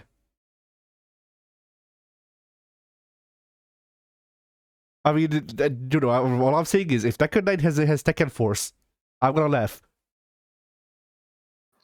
Because Tekken 8 won't. There's not enough dev time unless they delay it for like another 3 years. But Tekken 9 might. Yeah. But yeah, like you know, World Tour was I think a good step in the right direction. It was a good effort. It still left things to be desired, but at the same time, that's also a thing of like, well, a lot of the criticisms that I can make against World Tour are also not taking into account that it's a side mode in a fighting game instead of a third-person action game. Or Yeah. whatever. Like a lot And of we times, know that they will be adding more content with at least the first season of DLC. yes. Like a lot of my complaints boil down to a lot of my complaints with World Tour boil down to I forgot that I wasn't playing a 3D action game that also transitions to a fighting game whenever I get into combat. instead of playing Street Fighter, you know, which is already which is already big praise. Yeah. Like, you know, after the demo, more or less, it just kind of became normal that I'm seeing Akuma run around and do shit. Like it's one of those things where like you get used to it, and then sometimes you question it subconsciously. And you go, you know what, that is weird, and then you go back to not actually being bothered by it, but still. Like for me, it was like I'm playing through the game, and then I would just like I would stop being immersed in the game, and I would go, I'm playing as Akuma in a crop top and hot pants. Every game should have this. Yeah. Which like I went with that outfit because of the whole because of how I guess Akuma is now an LGBT icon. Fuck it. Yeah. Which, you know, it's one of those things where like usually I'd be pissed by this because, you know, we have no proof. But I mean, whatever, fuck it. the art was fire, and also technically the closest thing that you can argue Akuma being is LGBT. So, because like we don't know how Akuma feels sexually. At the same time, we know that he doesn't care about anything that's not fighting, more or less. So we can probably assume that he doesn't actually care about sex. He's a real big fan of fisting people in the face. Yes. See, now you get it. Yeah. Now you understand. Like I kind of want them to be to make it a thing eventually through some official means to just be like, you know, both like to just reveal both Ryu and Akuma as Ace. Not just because it would be representation for me, but also at the same time because I think it would just be very funny and also in character for both of them. Because Ryu doesn't care about women or men. He cares about fighting, and Akuma is evil Ryu. Yes. So like it would make sense that Akuma also doesn't care about men or women. He cares about fighting, but he's also fine with killing on the side. Yes. Oh, that's also a thing of like like like I call Akuma evil Ryu a lot and stuff like that. That's mostly Alpha timeline. Like that's in Alpha's age, and after that they made him a lot more human. Strangely enough. Yeah. So technically Akuma follows an actual moral compass and wouldn't actually kill Lily, for example, because Lily's not a child. I don't think he would actually kill Lily. Now if Lily actually tried to kill someone who wasn't a martial artist, maybe. But yeah, like doing some research into Akuma's character before I got Street Fighter 6, because that's just a thing I do, I guess. I don't know. But yeah, the Akuma scholar. yeah. Like, I'm imagining this alternate timeline where Capcom calls me in for like the next Street Fighter because I'm the Akuma lore master, not the Street Fighter lore, no, the Akuma lore master. Somebody has to be. Yeah.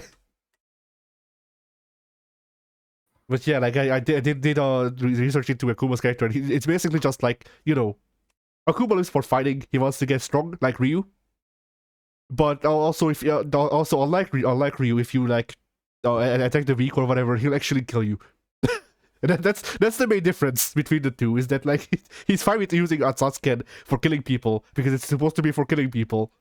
Ryu is not. Like technically Ryu doesn't actually use Atsatsuken. Didn't Ryu make Bison explode? It's fine, he'll resurrect. That's not killing. That is true. You ain't wrong about that. Like depending, I don't know. Look at Bison. He'll walk it. Bison exploded. He'll walk it off. Yeah. Like, you know, whether or not that we could kind of see Ryu killing Bison, I think hinges on which ending or which path for Street Fighter 2 is canon, which I don't remember.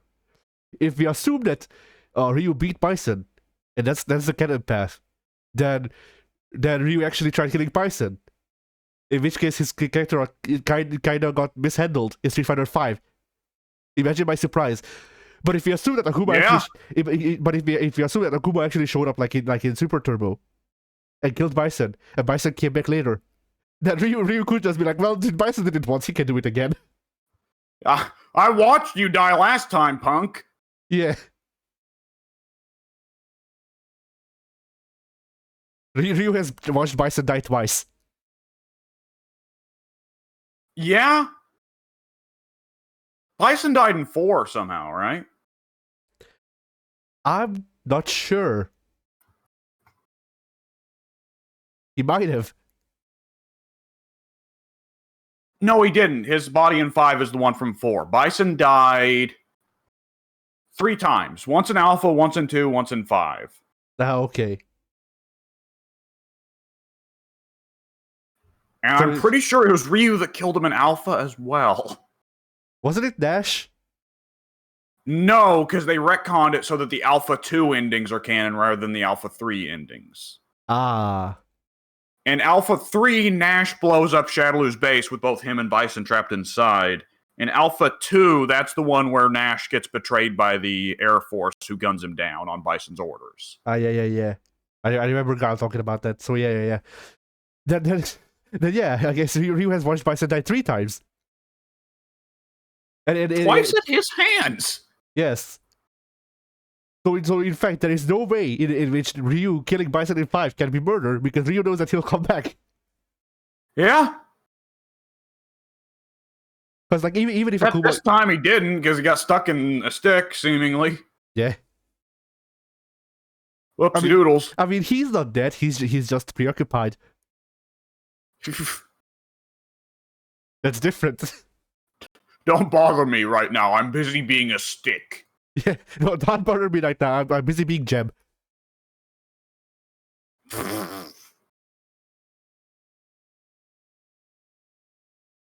Oh boy.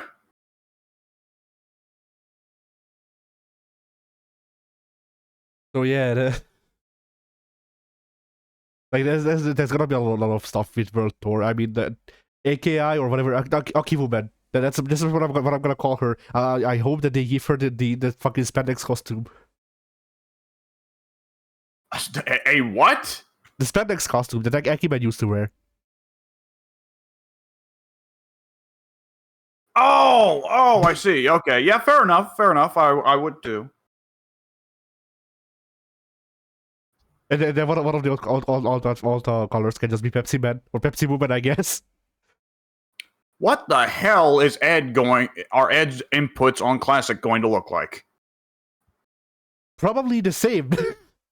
Like as inputs to classic will be what they were in 5. As inputs to modern will somehow be even more simple. Which I'm not sure how they'll do it, but you know. Well, Ed's inputs on classic bugged the shit out of me so hard. I mean that like yeah, I feel like he would be the one I would turn on modern just because it's something else. Yeah, that's inputs on classic. I also hate it. I hope like if nothing else, I hope that this facilitates a change where they give Ed actual inputs and then they make his old playstyle be modern. Yeah, because I would have no problems with that. Yeah, because like Ed interests me as a character and an aesthetic. I mean, I'll play Ed once they add him or they give him the stripper bison outfit, hopefully with better pants this time. I don't think stripper bison's ever coming back. Probably not. We got leather daddy bison too, but that was on actual bison, so it was less funny. Yeah, that was in character. So yeah. But yeah, Ed exists. my favorite boxer in Street Fighter will probably always be Dudley, because I don't like Rog, and Ed is whatever. I mean, Dudley, I think, is a certainty for DLC. It's just a question of sooner or later, right? Yeah. Or well, it's a question of later or much later. Yeah. Speaking of British gentleman, Eagle actually is referenced in the game prominently. Oh, nice. Ken Masters works for Eagle. What? Yes. I had to look at. I played through the arcade mode, and playing arcade unlocks design stuff. Like it unlocks artwork, and some of the artwork is the design documents for Street Fighter 6.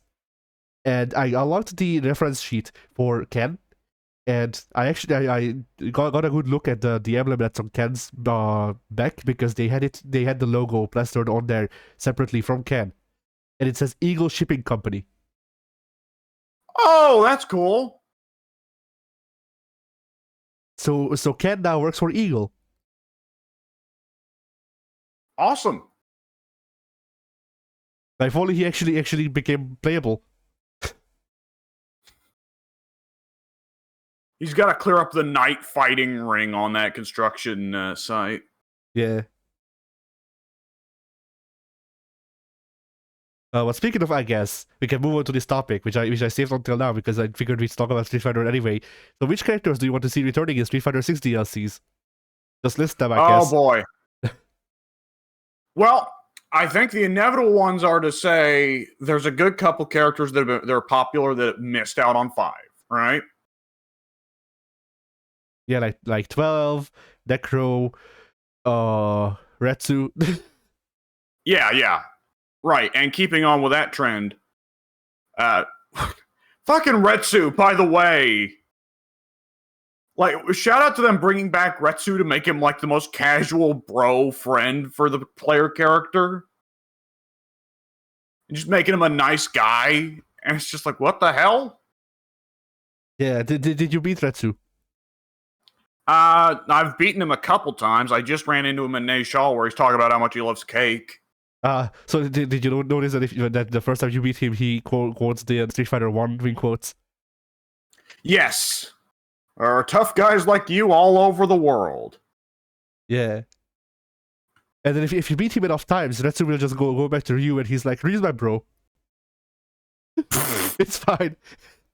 And then if you raise your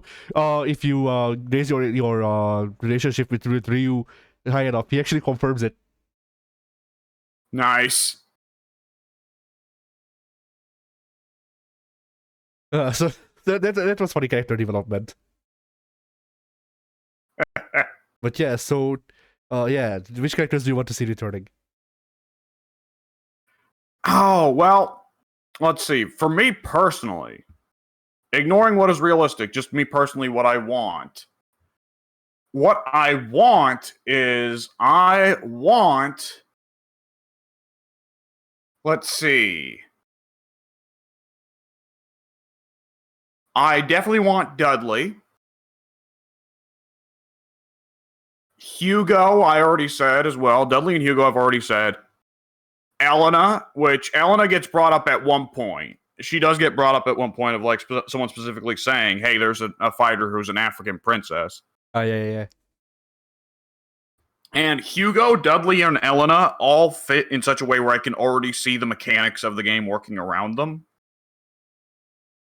Like, I can already envision Hugo throwing a drive impact and then comboing it into the heavy command grab, right? I hope that they make his drive impact the rear view. Dude, well, he can't have the rear view as his drive impact because the rear view is his crouching heavy kick, and I don't want to be deprived of that. That's one of Hugo's most fun buttons. However, Hugo as a drive impact where he just backs full force into you instead of a leap. Now that could be fun. Anyways, Hugo's drive impact is the stink face, just straight up. Yeah, it's him rubbing it in your face. Yeah.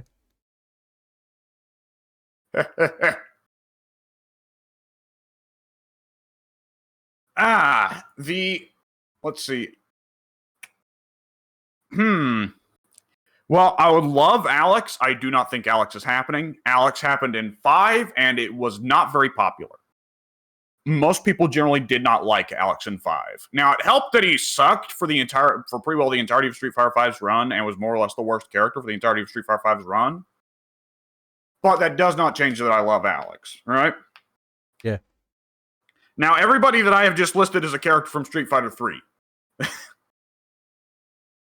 And I'll throw in one last Street Fighter 3 character, and this one I think has a good chance of getting in. The only question is how, which is Q/G,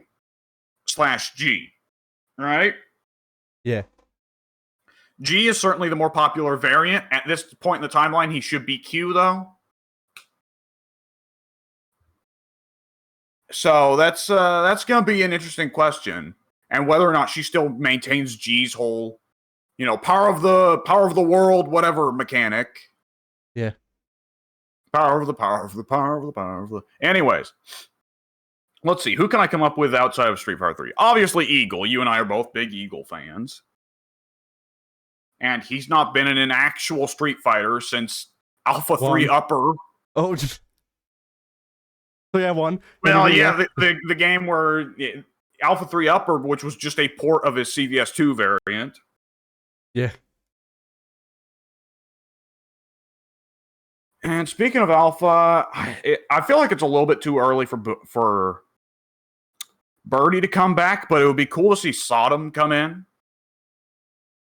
I know he's been there for like the last 2 games already, but Cody was way cooler in 5 than he was before. I'd be interested to see them do more spins on him. One thing that I think would be really interesting with Cody is how they changed the criminal upper from 4 to 5, right? Yeah. Where it went from being kind of a full screen denial tool, like a you cannot get in tool, to being a fireball. 6, would try to figure out some way to have both variants of criminal upper. Yeah. Mayor Cody has just been really cool. I'm going to throw in one that's really obvious, but has not been in any Street Fighter games yet. The entirety of Street Fighter 6 is just dripping with pointing at the WrestleMania sign that is Hagar. And I feel like if there is any time to finally get Hagar into a Street Fighter, it's now. But it's all dilapidated Hagar, who's like 60 years old in a wheelchair. But he's still figuring out how to powerbomb you and do violent acts from the wheelchair. Yeah. He's got the wheelchair special built to spin easier so he can still do the double lariat. Yeah.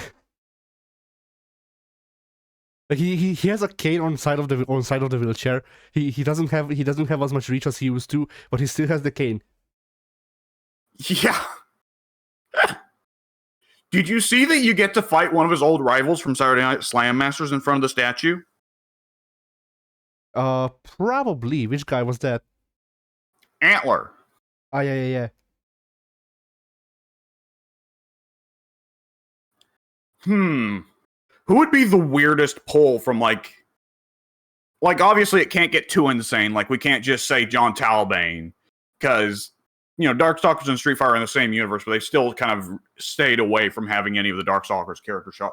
Okay, it would be cool if the last season though had a Darkstalkers character, and when the character comes out, his arcade ending says, "Get ready for Darkstalkers 4."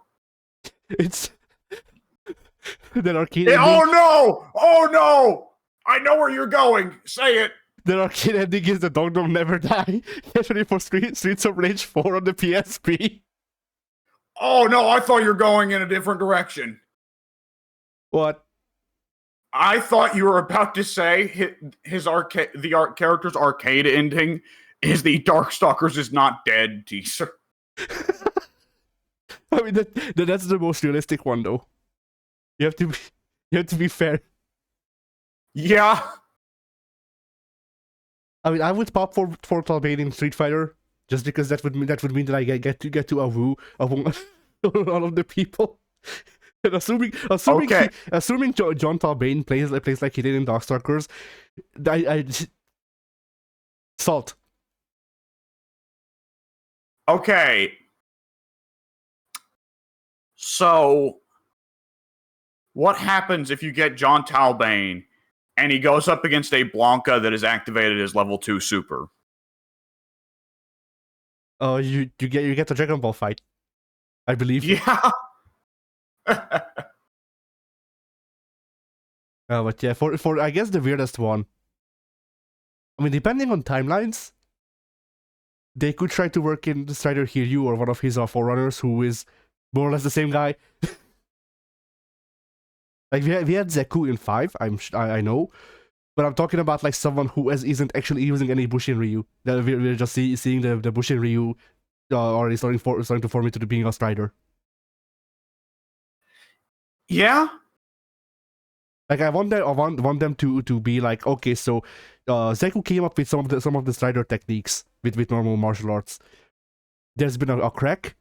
There's been people who stuck to more traditional Bushin Ryu techniques, like Guy and Kimberly, and then you have people who took more the Strider stuff, and then we go into forming them being the Striders. I feel like you could almost just kind of do that with Zeku. You could, but at the same time, I don't want him to transition into Guy again, because I hate Guy. Yeah. But I hate playing as Guy. I don't have a problem with the guy, as in his character. But I don't like playing as Guy. Well, continuing with that continuity into the games that are set in the future trend, what about Dr. Wily's dad or something like that? It's Dr. Baskonovich. Oh no. Imagine if they revealed, we got a guest character. Who could it be? Are we getting Mario? Dr. Baskonovich. Like not even. Oh no! Not Heihachi, not Kazuya, not Jin. Dr. Baskonovich. Hey, do any of those characters blow themselves up as moves? No, which is why they suck. That is, you can't argue with that.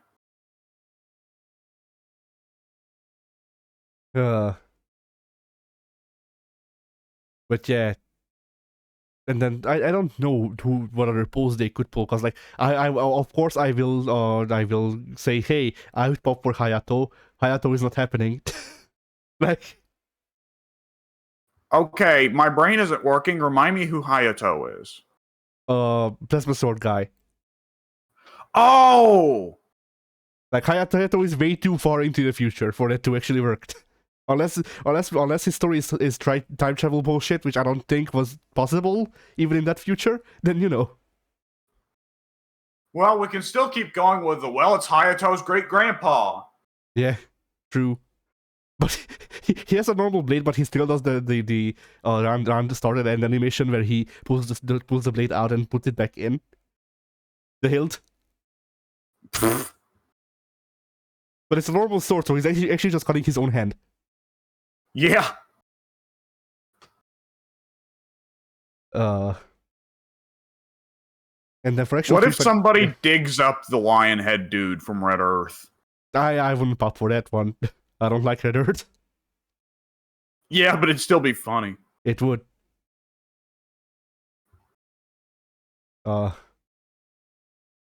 Okay, the real. Speaking of unearthing people. All right, the next season of DLC for Street Fighter announced. Guest character from one of Capcom's other franchises.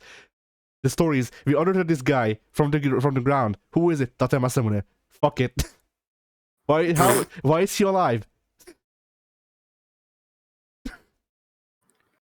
Look, he's just got that many swords. Yeah.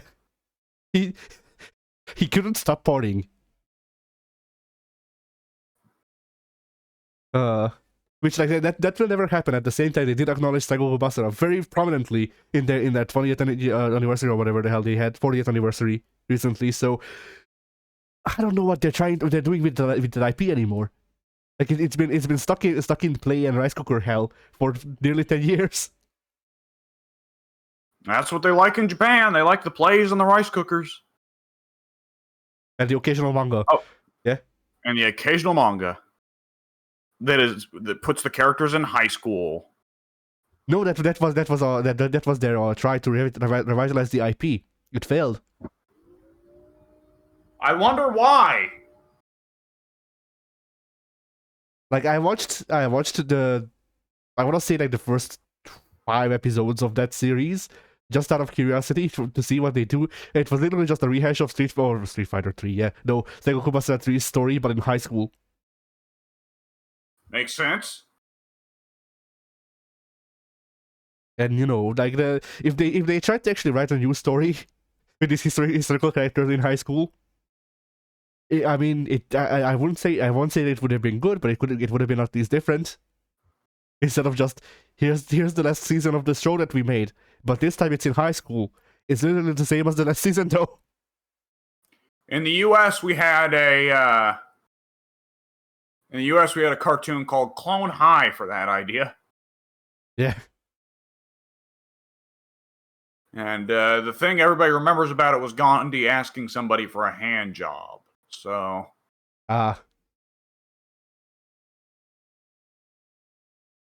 But yeah, for the people that I'd want to see returning in Street Fighter 6. Let's see. I mean, Eagle, obviously, my name in Street Fighter 6 so far it has been consistently Van Eagle, so. Yeah. I don't even know if I'd say that he fits into the gameplay design of Street Fighter 6. I just want Eagle. Although I am tempted to change my name to Van Jubei. Just to save the active.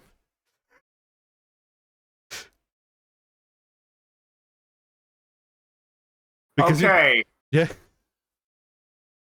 You could, as Eagle, do the drive rush into his little, like, mist finder. Oh, yeah. That would be pretty funny. Yes. Let's see. What other Street Fighter characters am I missing? The twins? Dudley? Do we count the twins as one character or 2? Depends on the game. Yeah. In 5, I would have bet good money that they'd have been the same character and divided by the V system, but that never happened. So. Yeah, no, Ono was too scared of including the twins after Street Fighter 4. Ono was scared of lots of things. Yeah, like making a good game.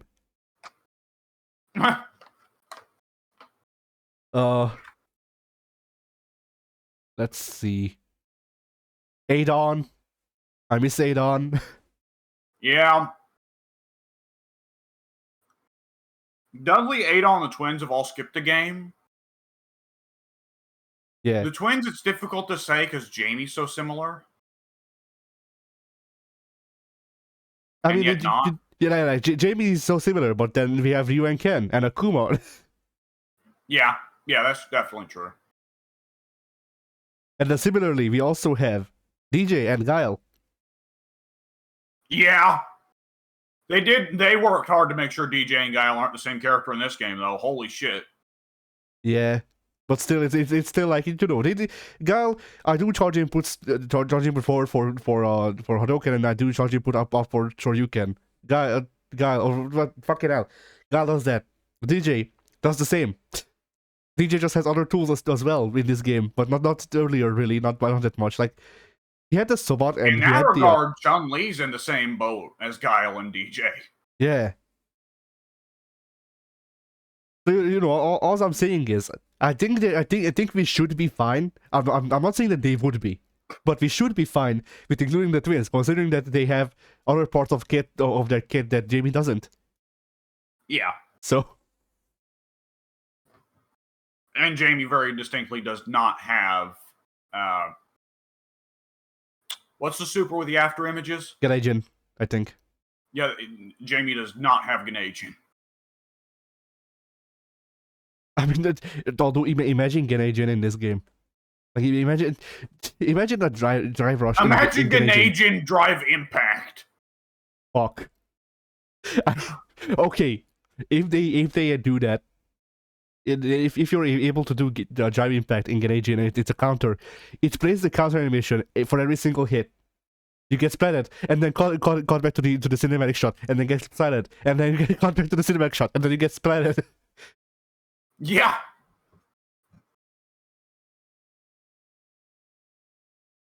Okay.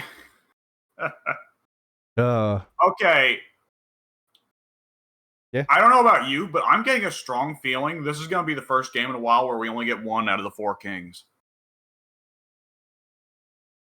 I do not think Sagat is missing this game, but I think there is a very good chance that 6 does not have Bison, Balrog, or Vega by its end. They could. I mean, that entirely depends on how long the DLC cycle lasts. I think it's realistically, in the modern day, impossible for a Street Fighter game to go this long without Sagat. Yeah.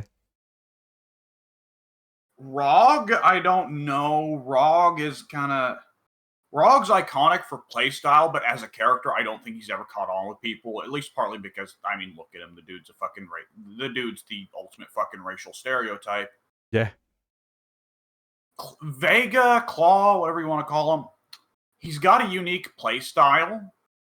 However, I think a lot of people despise him, including you. Yeah. Like, my distaste for Vega is also very funny, because, like, I hate playing against Vega.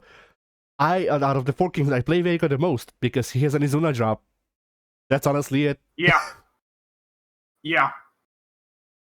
Yeah, like, for me, I've never been much of a huge Vega player, except in 5, where I get a command grab, so... Yeah. The command grab was Vega's best move in 5. Not even as it was the most competitively viable move.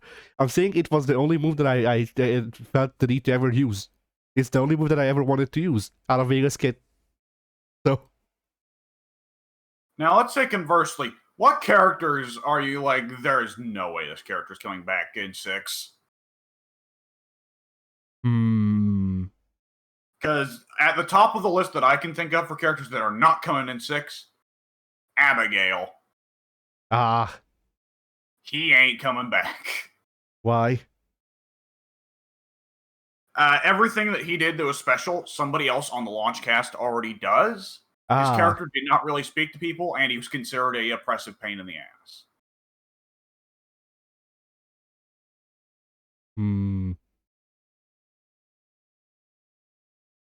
I'll also get these two out of the way. Joe and Mike aren't coming back. Yeah. That's pretty safe to say. If there's anyone off the Street Fighter 1 cast that's coming back, it's none of those two. Yeah.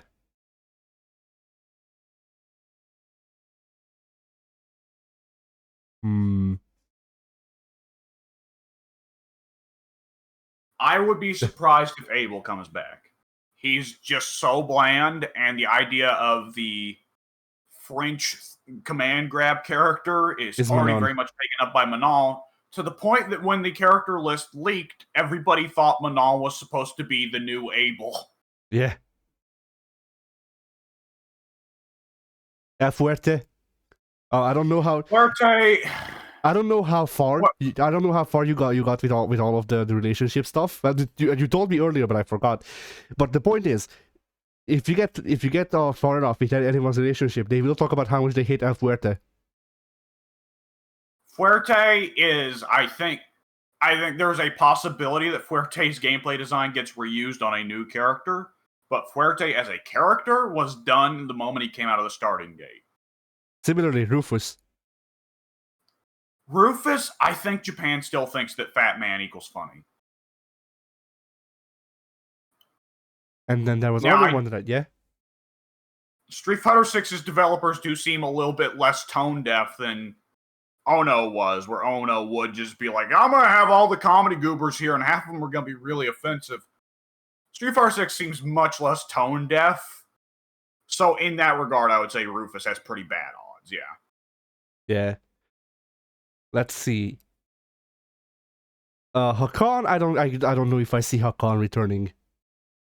Hakan, that's a good question, because I think, like, out of Street Fighter 6's newcomers, Jury was the obvious winner. I mean, Street Fighter 4's newcomers, Jury was the obvious winner. Yes. After that, C Viper was clearly Capcom's pick. Everyone else was kind of a little bit like, eh. Hakan was a complete 50-50. Either he is great and you love him, or he's a freak, get him out of here. Yeah.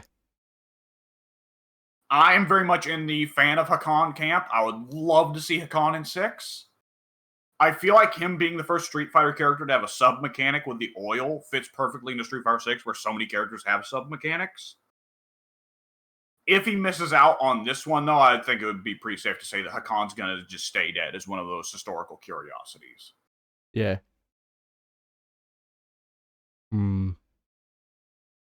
All right, T-Hawk. I don't think T-Hawk's coming back. Yeah, T-Hawk's not in. T-Hawk is gone. T-Hawk is, I think it's pretty well here confirmed that T-Hawk is never coming back. Because if they ever want T-Hawk in another sequel, Street Fighter 7 or 8 would not have T-Hawk. They would have Lily. Yeah. And then let's see. DiCaprio. DiCaprio, yeah. Yeah, Charge Cammy has, I think DiCaprio was definitely a cool idea, but the initial backlash against her still kind of stings. I mean, I liked DiCaprio. At the same time, if you do World Tour, they literally confirmed that she's retired. So yes. I don't see DiCaprio coming back, no. All of the dolls are retired except Cammy, correct? No. Cammy's in the process of finding all of the dolls. She's found a lot of them and gave them real jobs. DiCaprio works with her as an agent of Delta Red, but she's technically retired. I see. So, like, technically she fights still, which means that there's a chance that she might come back. At the same time, like, they're showing her without the doll's outfit and all that. So probably not. Okay, I have another one along similar lines. We are not going to ever see Oni again. Oh, yeah. I mean, Oni was an interesting thought, but he didn't pay off. Like, we already have Shirakuma, and Akuma shouldn't ever lose his humanity, because that's what makes him a great character. Oni's interesting as a warning of what Akuma could be like, yeah. But as a gameplay style, he never really felt distinct enough to be interesting. Yes, not distinct enough to be interesting, but weird enough that he doesn't feel good if you're an experienced Akuma player. Sakura and Dan, I think, are both in the space of, even though they came along for several games in a row now, they're both so iconic, at least partly because of Marvel 2, that I can't see them ever missing a game again. Yeah. The question with Dan is not when he'll come. It's not if he'll come. The question is, Dan, is will he come in earlier, or will it be like 5 where he gets in barely at the ending gate? Yeah. Because I routinely forget that Dan is in 5. I mean, I'd say that most of the characters who are referenced but aren't in the game have a good chance of getting in. So like Sea Viper has a chance of getting in because she's confirmed to be still be active by jury, for example. Well, I mean, the game clearly is partly a love letter to Street Fighter 3, and as a result, there are a lot of Street Fighter 3 characters who feel like the odds are pretty good for them. Yeah. And I think Elena, I think Dudley is a fucking lock. Dudley is a fucking lock for this game. It is not a question of if, it is a question of when. And I am willing to bet Dudley is either Season 2 or Season 3. Okay, So I don't think Remy would make it in as it is. Well, he might, but if they include Remy, I want him to play like Carmine. Like I want him to want them to Remy would be an interesting one. I would have told you Remy's not happening if it weren't for Street Fighter V bringing Q back. Yeah. Like, Street Fighter V, I think, did prove that they are interested in bringing back the weirdos and giving them another shot. Yeah, like with Remy and Necrid, or Necro, not Necrid. Necro are the two characters from 3 where I'm like, I know that they only serve this one purpose of being this other character who's already on the roster of Street Fighter 6. At the same time, because of that, I want them to include them just to see how they can make them feel different. Because the Shotos, like, you know, people complain about the Shotos. I like the Shotos because they're the same but different. Ryu doesn't feel the same to play as Ken, doesn't feel the same to play as Akuma, doesn't feel to play the same as Sean or Dan. Well, Necro was interesting because he wasn't entirely Dawson. He had the jump in shit, and he had the Blanca Thunder, which made him a much more aggressive spin on Dawson. Yeah. But now Dawson kind of has his up yoga fire thing, which is a great tool for getting the opponent off of you. So Necro coming in with the Blanca Thunder would feel less special. Yeah. Which, by the way, I played Dalsim against Pink for like a half hour. Holy shit, Dalsim in Street Fighter 6 is fun. I didn't enjoy him because I didn't enjoy the slow movement. Oh yeah, he's still Dalsim. Dalsim will always be slow as hell. Yeah. It didn't used to be. That's the thing. Like back when I gave him a spin in like alpha times, he didn't used to be this slow, but along the way they decided that Dalsim should be slow because he is made of rubber, which makes sense. I just don't like it. Back when Dalsim could move fast, he didn't have 8 different variations of Fireball and the ability to fly. That's true. Which, what was I going to say?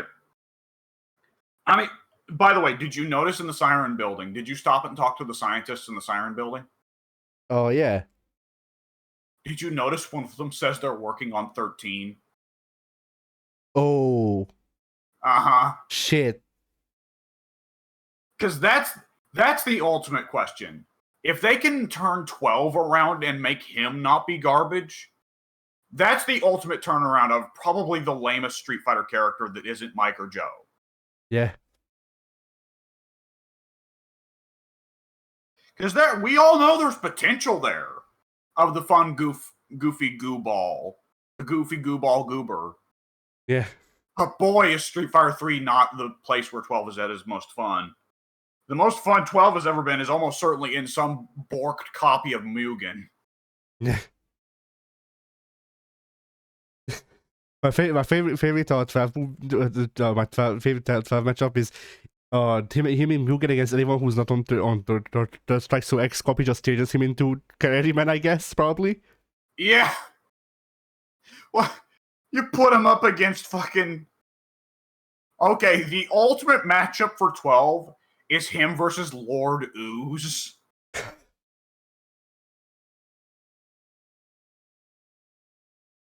Okay, I just had a really stupid idea of what you can do with Mugen. What?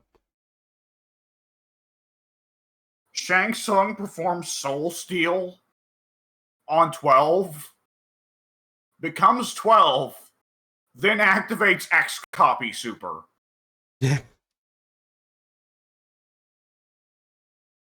12 tags out for Shinnok. Shinnok steals a move from him or something like that. I don't know. There's got to be layers of stupidity here. Like, okay, can we fit Ginyu in here and he performs the body swap? Cue the meme. I'm talking words. I'm 30 layers of I'm 30 layers of body morph ahead of you. I am bending over. I have only just now occurred to me the thought of I've never played a game of Mugen and popped in the 4v4 mode of Shang Tsung and seen what happens if they all change characters. Then you enable the PlayStation 1 loading screen. Yeah. But yeah, I guess which Street Fighter characters do you think won't return? Which characters do I think are guaranteed to not fucking return? I think Seth ain't coming back for 6. He may come back for 7. She may come back for 7. I think Seth doesn't care, do they? No. Jury uses they them pronouns when referring to Seth, so I guess that's what we'll go with. Yeah, Seth don't care. Gil, similarly, I think is skipping out on 6. 5 had the really cool idea of what if we had all the boss characters in one game and you can have them fight against each other. That is really cool. That was a one-off gimmick. I think both Seth and Gil are going to skip this one. You know, like Urian is an interesting question. The thing with that gimmick is that I wish they used it on a better game. Yeah. Because, like, you know, before 6, whenever we talked about 5, you were like, well, it's better now. And yeah, 5 at the end was better than at the beginning, but it still wasn't like the great game. No. Well, I would rather play 5 than 1 or 2. But that's it. I would gladly rather play Alpha or 3 or 4 or 6 over 5 any day. Yeah. The Urian gives me trouble because I get the feeling he's probably going to skip out on 6. He was there for 5. He's kind of a weird character. It's difficult to say because Urian is an iconic character for the Aegis Reflector, and the Aegis Reflector is so much fun every game. For people who don't even play the character, they just like to look up Aegis Reflector clips. Yeah. I mean, my thing is that, like, I'm trying to think about the overarching narrative of Street Fighter, and a lot of the lore that we have in Street Fighter 6 is just is as you said, pointing at the sign and trying to set something up for the DLC. What are we setting up? Like, is it is the Illuminati gonna come back? In which case, Gil and Urian will probably be DLCs again, or Colin at least, or Colleen. Sorry, Colin. You know, Colin. Colin. From Fort Kick. I was thinking Colin from Whose Line Is It Anyway? But yeah, yeah. I feel like what they would want to do in that case is just have Urian be the leader of the Illuminati, like say that Alex beat Gil's ass. Maybe. Just because Urian is usually a more interesting character than Gil. Yeah. But yeah, like the even if the DLC themselves, like most of the DLC characters don't appeal to me because it's fucking Rashid. Rashid, yeah, I'm cool with Rashid, but Rashid's gonna need some fleshing out in 6. I mean, my thing with Rashid, the reason I dislike Rashid is because he was obviously the main character of 5, and the story mode, the haphazardly thrown together story mode, does a bad job of making me actually care about him as the main character, and I dislike his personality, the small bits of it that were there. So, like, he's not irredeemable, but I have a bias against him because of 5. Yeah, I get that. So yeah. And for the Street Fighter 5 newcomers, okay, yeah, Nikali is not coming back for 6. Nikali is such a nice character. We forgot he existed. Yeah. Fong also coming back because we have Akiwoman. Yeah. Nikali was in his best position at Street Fighter 5 launch when we thought he would still be important. Yeah. Out of the Street Fighter 5 newcomers, yeah, like I said, Abigail, doubt it. G, virtually a guarantee. Manat, I think there's a good chance Manat comes back. Manat will come back because there's already a lot of people petitioning for her. Yeah, Manat is almost kind of in the Melina position of horny. Yeah. I think simultaneously Manat, Mika, Sakura, and Laura all have the strong potential of being carried just by the people that are horny for them. Yeah. Which makes me question, why can't people be horny for the people I like? Yeah, that's a good question. Most people... Eagle would have more fans if he was known about. Yeah. And it was more known. Eagle would have more fans if he was more gay presenting. Yes, actually, yes. That's what I was about to say. If it was more publicly known, commonly known knowledge that Eagle is gay, then I think Eagle would get in. Similarly, Poison's going to have a lot of people calling for her. Yeah. I'm just imagining like a Street Fighter 7 LGBTQ pack, and it's Eagle, it's Eagle, Poison, and then I don't know who would be the third one because it feels like it should be 4. Seth, yeah, Seth, and then just fucking throw in Akuma because of the memes recently. Like once again, throw in a character nobody expected. Yeah. All right, it's the LGBT pack. Eagle, Poison, Seth, Fei Long. What?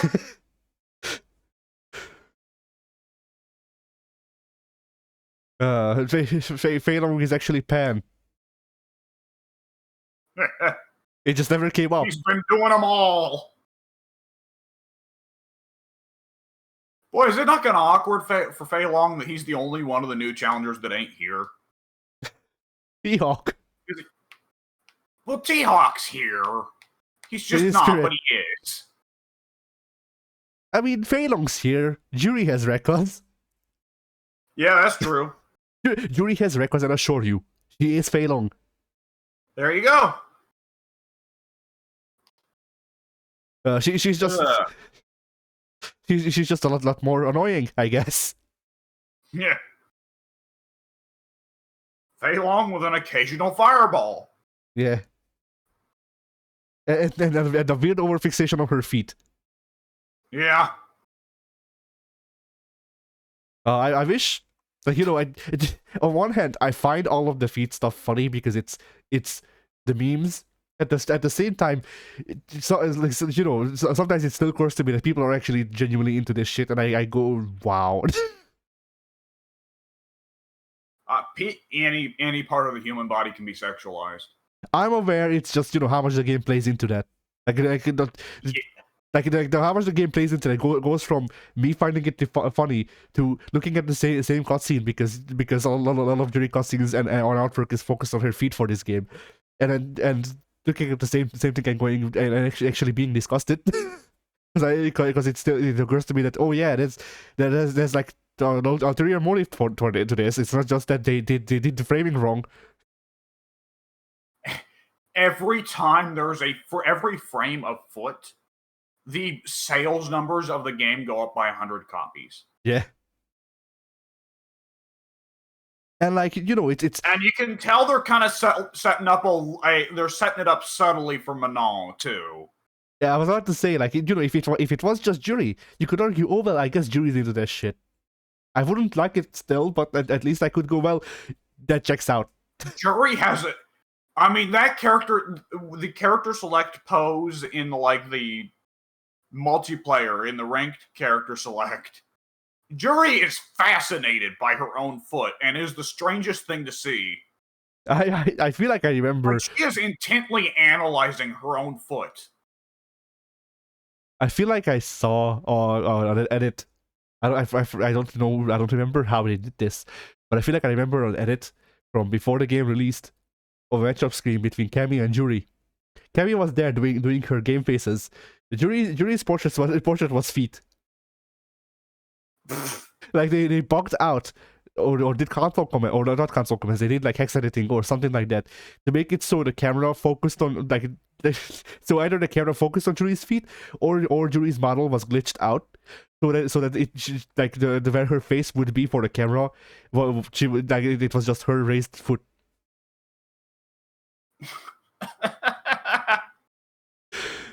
Yeah. And, once again, on one hand, Well, I'm imagining similar to the versus basketball screen here. yes, that's how it was. The camera was still, if memory serves, this was like a gift that I saw, and and the foot couldn't move because it wasn't a face, that it couldn't do emotions, but Kemi was still emoting, looking at the foot. Yeah. Okay, And- give me a second. Thinking about the matchup screen made me remember a picture I got. Yeah. Well, I found it on Twitter, and I saw someone. Okay. So somebody got this picture here. And hang on. A commenter labeled it Atomic Baby versus Coughing Bomb. I haven't seen the picture yet, but the description is already good. So it's I put it in the voice chat. Yeah, I can't open it up because it'll fuck up the recordings, but I'm opening it up on my phone. So yeah, give me a sec. But yeah, so like it's once again, it's one of those things where like on one hand, the bit with Jury's portrait game face being replaced by her feet. On one hand, I have disgusted by it because once again, people are into that shit, and that creeps me out for some reason. But still, it does. On the other hand, seeing the other characters emote at Jury's foot would be funny. Even Oh yeah. like if it was just a random chest that instead of Jury's face, you just get a close up of her feet. Yeah, I'm imagining all of them now. Like I'm imagining pouting Chun-Li looking at it. I'm imagining the I'm imagining the E Honda face where he's just staring directly at the camera. And every time Honda has that perfect face of like, are you fucking serious? Yeah. I'm fighting a goddamn foot. Are you shitting me?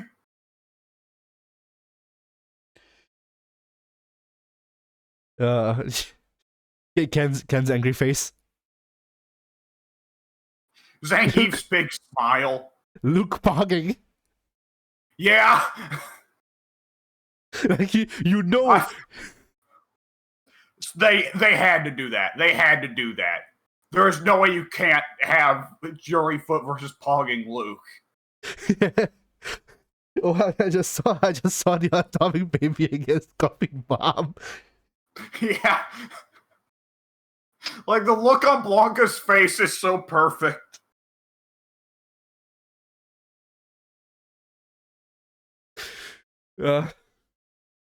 This Blanca face against Jury's foot. Yeah. Like he's just concerned. I don't like this. Mama, get me out of here. Is this the shit you're into outside of the jungle? He's putting a Blanca Chan doll on the foot just to cover it up. Much better. Okay, I think we've brought this up before, but in case we haven't, what the fuck are Akuma's matchup screen faces gonna look like? One of them has to be he turns around and becomes a shadow. As a reference would to, be good. As a reference to But his what's two the portrait. Yeah? But what's the stupidest face we can take off somebody else and give it to Akuma? Pog. Akuma pogging would be pretty great, but I'd be a really big fan of the Chun-Li puffing her cheeks out and pouting face on Akuma. Why not both? Yeah. Like all of the women have a pouting face. They should give Akuma one too. Why not? Gender equality. Like the thing, there's some characters in 5 that there's a clear divide in 5. Some characters got the funny faces and some characters didn't, right? Yeah. And like Ryu's matchup screen is pretty well just 4 different expressions of Ryu grimacing, right? Yeah. So like, will Akuma just get 4 expressions of him grimacing and going, I'm angry, I'm Akuma? probably. But at the same time, it would be like it would be funny if like if you press up, he turns around, becomes a shadow like his Street Fighter 2 and 4 what's it called, Okay. pictures. Then you have the pout, you have a pog, and then I don't know what the fourth one could be.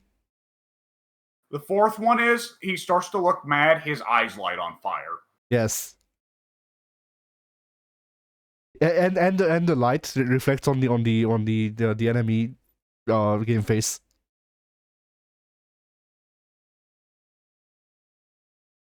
Oh boy.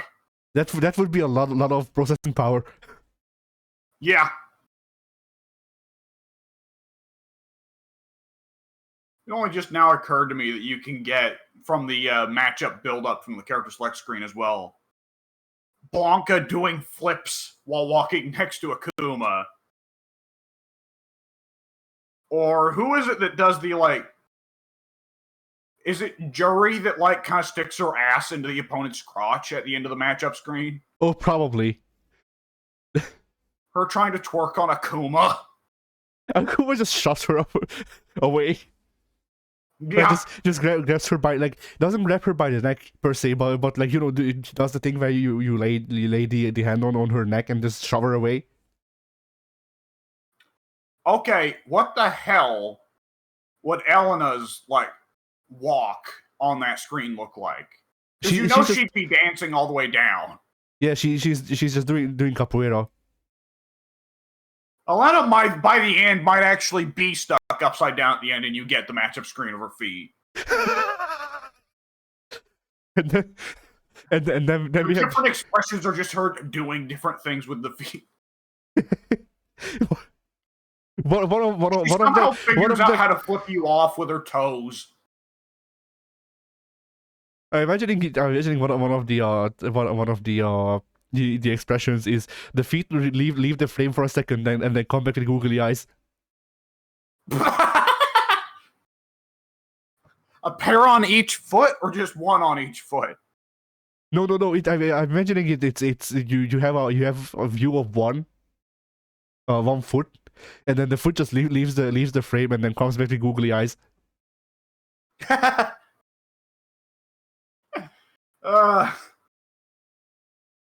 You know, it occurs to me. Okay, so we got on this roster, we got Jury, who is feet. We got Chun-Li, who is thighs. We got Marisa, who is muscles. We have Cammy, who is S for now. Cammy, who is ass. We will ignore Lily and Manal. Manon, who is toes.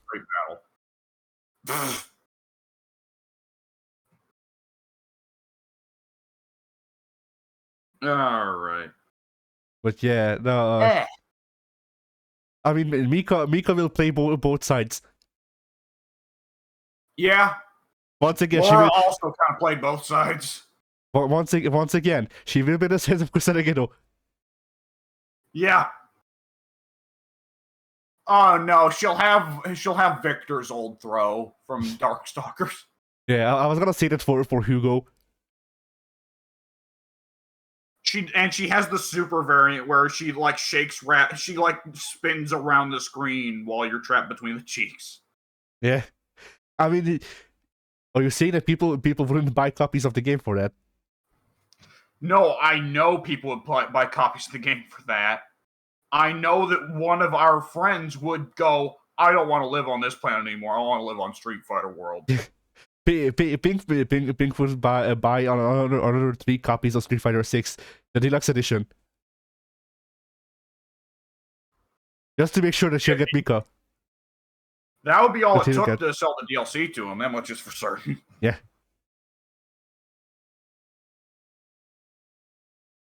Okay, what's one character that if they added to Street Fighter 6, your reaction would be, no!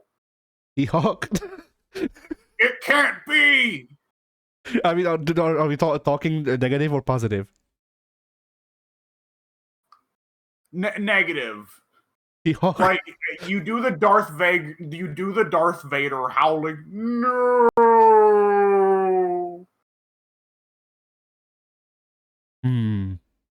Do I hate anyone that much on the Street Fighter cast of any time? Because like when I hate a character, it's usually like a specific version of of that character. Hmm. Yeah. Hmm. I mean, Oh, you know what? I could go with the meme answer and say Ingrid, but I don't actually mind I was Ingrid about to myself. say Ingrid. But I don't actually mind Ingrid myself. I've never seen footage of Ingrid in my life. I have played as Ingrid. She's Latina, from what I remember. Oh. Yeah, Oh, I see.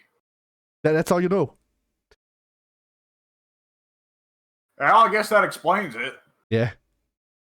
Like that and also a mistranslation that people didn't understand. That it is why people hate her, because her alpha ending. She was supposed to be a guest character from Capcom Fighting Jam before it was shit. And her story was that she's from a different world and whatever. And she has a hairpin that has psycho power in it. And Bison was using that in alpha in her ending, and she took the hairpin. And people understood that as her taking all of the psycho power and being the source of psycho power, when it's just her hairpin has psycho power in it. I see. So Okay, I have thought of one that I think both you and I would do the Darth Vader. No. who? Rufus. Eh. I feel like he was I a waste of. despise Rufus. Yeah, I feel like I feel like he was a waste of a roster spot, but at the same time I don't have the significant hatred for Rufus that you do. Like, the fat jokes have never amused me. Oh, me neither. I mean, I'm fat, dude. Like, if anything, I've been annoyed by fat jokes more than nothing, or more than anything else. But Rufus was just such a nothing character. Like, I know that he was good competitively for a bit, but I didn't follow competitive Street Fighter 4. In fact, I barely followed Street Fighter 4, so I barely saw Rufus. Okay. Who's one character you want just for gameplay reasons, but story-wise you don't think he'd contribute anything? And who's one character you want just for story reasons, but gameplay-wise you're not interested in his gameplay? I mean, story reasons, Sodom. Just what the fuck do they do with Sodom? Especially since Damned has now taken over the Mad Gear gang while Sodom was away. Yeah. And then let's see, gameplay-wise.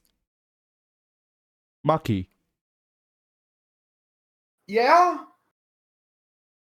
Yeah, that would be interesting, because Guy's probably not coming in, since Kimberly is just Guy, but better.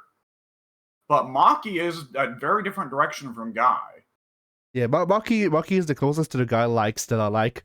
Like Maki, I could actually see myself enjoying on like Zeku, sadly enough, or Kimberly. By the way, shout out to the fact that the first Kimberly move you unlock as soon as you get her as your master is the run. Yeah. Which, yeah, I got that and the SPD around the same time. And once you get that combo of moves, and DJ's air slasher, it's like, okay, nothing can threaten me now. Yeah. Hmm.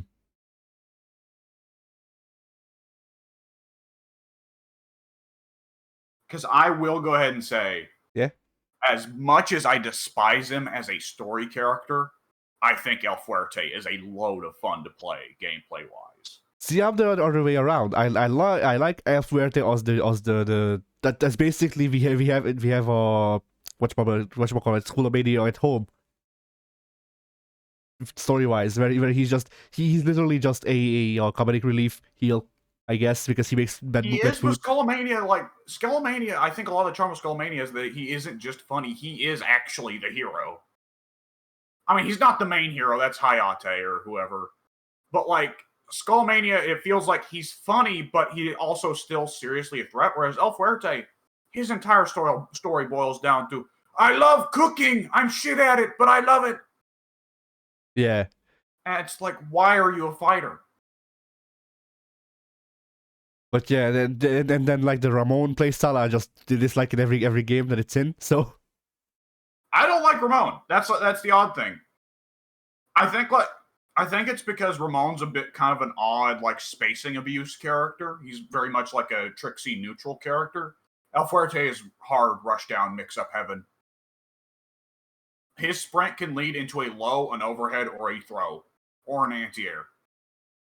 Yeah, but once again, we get to this. He's a sprint character. Yes, he's like Guy.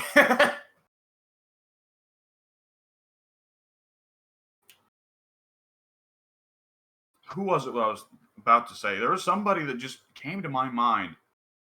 Oh, I wanted to say, like, for Street Fighter 6, I think Street Fighter 6 has got the characters, at least from what I've seen of the character stories so far, which is to say I've only finished one character's Bond in World Tour, and I haven't played it through anybody's arcade modes. I've just been seeing a couple that people have shown. I will say I love the direction for Blanca of, I flooded the market with Blanca Chance, and now it's not making any money, but my new idea is I'm going to pretend Blanca Chan's a real fucking cryptid to get people to buy my tour services. Yeah. And it's like, so Blanca's gimmick now is that he's a capitalist? Not only that, but there's once you reach a bond, Blanca tells you something and that might ruin Blanca for you. Go ahead and spoil it for me so we can get the reaction on recording. He's a staunch supporter of communism. No, but oh no! No, the reason Blanca is green is because he rubs himself with leaves. Oh, I had heard that. I actually really like that. I like that a lot better than it just being, I don't know, he was raised in the jungle, so he's green. Whatever. You know, I kind of wish it was more of like you went up to Blanca's mom, and one of her things was just like, when Jimmy came out of the womb green, they said that he died in a couple of minutes. Look at him now. Yeah. Well, does that imply that in that version, Blanca is just permanently asphyxiated? I guess.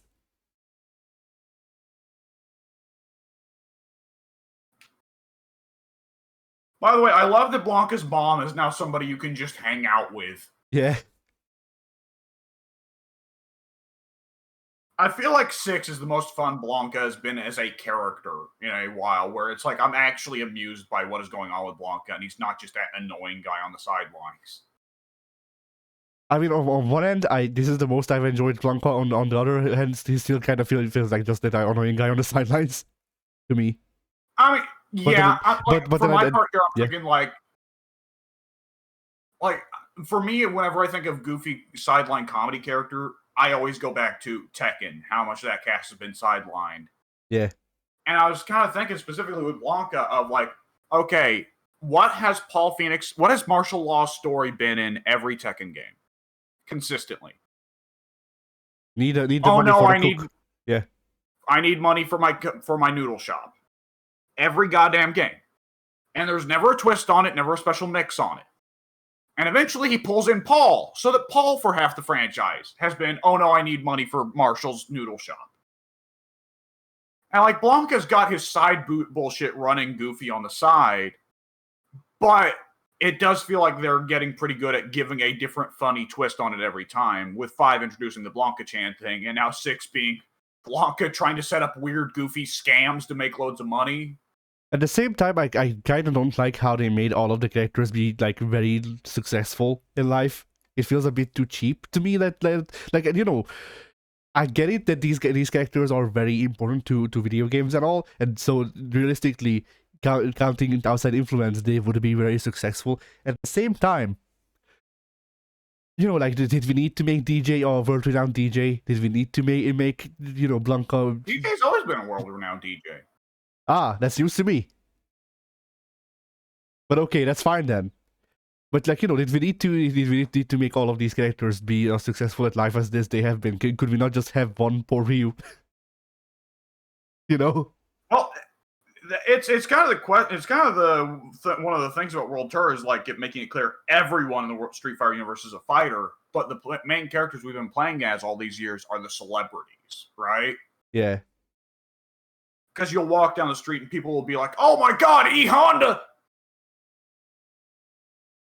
By the way, shout out to Honda having the dialogue where he's like, I'm sick of people going on Twitter and saying that I'm not a real sumo fighter because I jump. Yeah. Yeah, I like that one too. Like, Honda, I think, makes it pretty clear, like, okay, he is world famous. He still has the goal of getting people to take sumo seriously. The reason he is failing is not because he's not kicking ass. He's kicking plenty of ass. The reason Honda has failed to make people take sumo seriously is because he's very clearly going out there and not really sumo fighting. Yeah.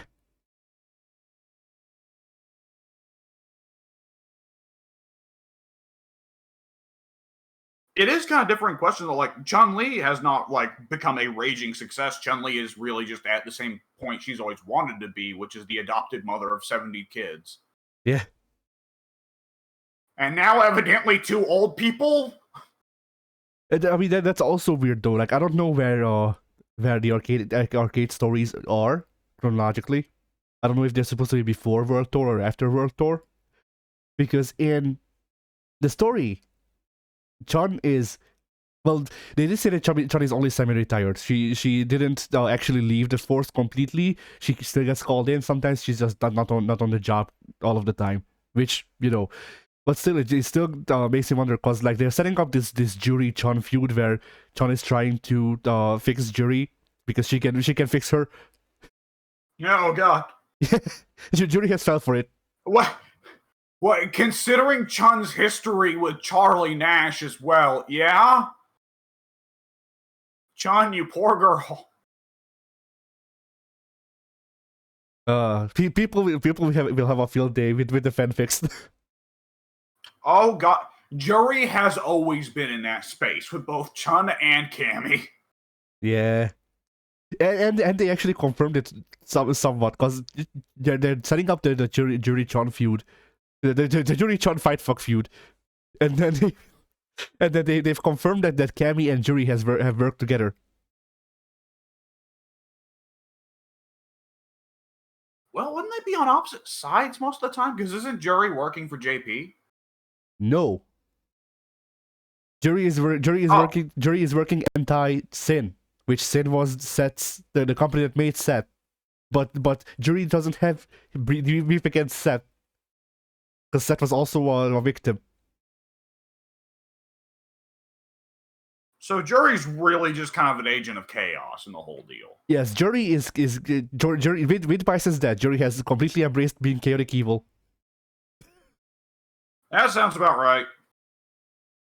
But yeah, like that's the thing. Like you know, I guess the thing is that like I like evil characters that could be redeemed, and sometimes try to be redeemed, but aren't anti-heroes pretty much. I guess that's the best way to put it. Yeah. I like anti-heroes. Juri isn't really an anti-hero. She's fine with being evil. At the same time, they keep making her do stuff that isn't evil in the story. But she still does most the evil stuff. But at the same time, she did help Cammy like free dolls, apparently. Yeah, the argument there could be like, well, that's still getting back at Bison, right? Yeah. But I mean, don't you and World Tour spend a considerable stretch hanging out with JP? Yes. What was I JP, going to say? you will love JP.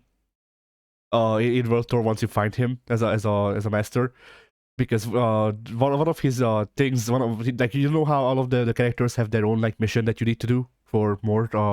Yeah. JP has this whole spiel about how capitalism is great, and then he gives you a mission about spending money. I noticed that in Nashal, all the gangsters are replaced with capitalists. They are? Yeah, instead of Mad Gear Thug, it is Voracious Businessman. Oh, yeah. Or Predatory President.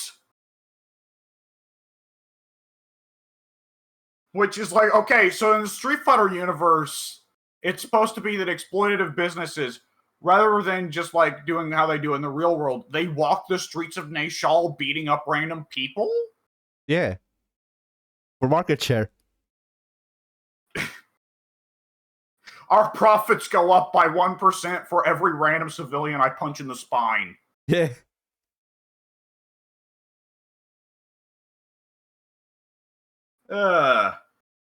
Street Fighter, like every bit of World Tour is just like the Street Fighter universe is insane. Yeah. It almost kind of reminds me of Disco Elysium, where when you start the game, it's like, oh, so this is just like our world, but the names have been changed. I see. And the longer it goes on, the more you're like, this is nothing like our world.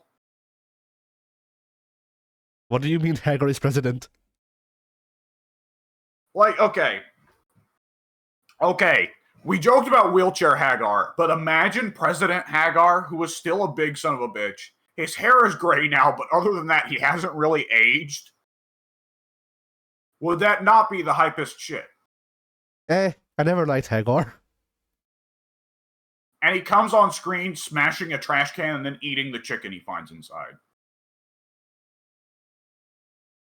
No. His win animation, his match win animation, is a member of the Secret Service comes up holding a trash can and pulls the top off the trash can almost like he's presenting a fine dinner on a plate. And there's chicken inside the trash can, and Hagar starts digging in. Yeah.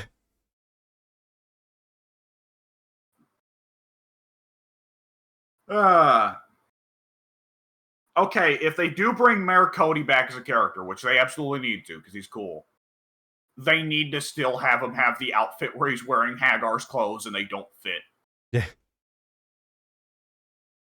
Like Hagar's outfit is actually the mayoral like outfit that they passed down in office. Yeah. It's ceremonial.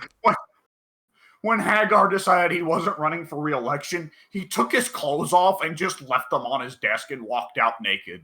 Yeah.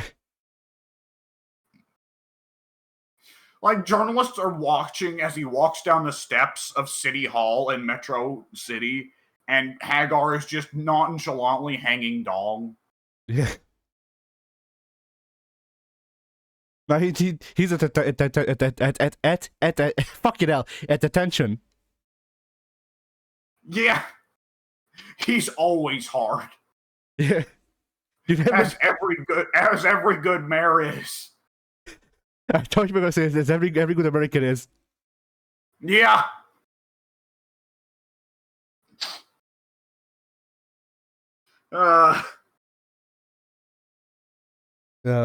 Blimey. Oh boy. By the way, did you notice? I didn't notice this until Pink pointed it out to me.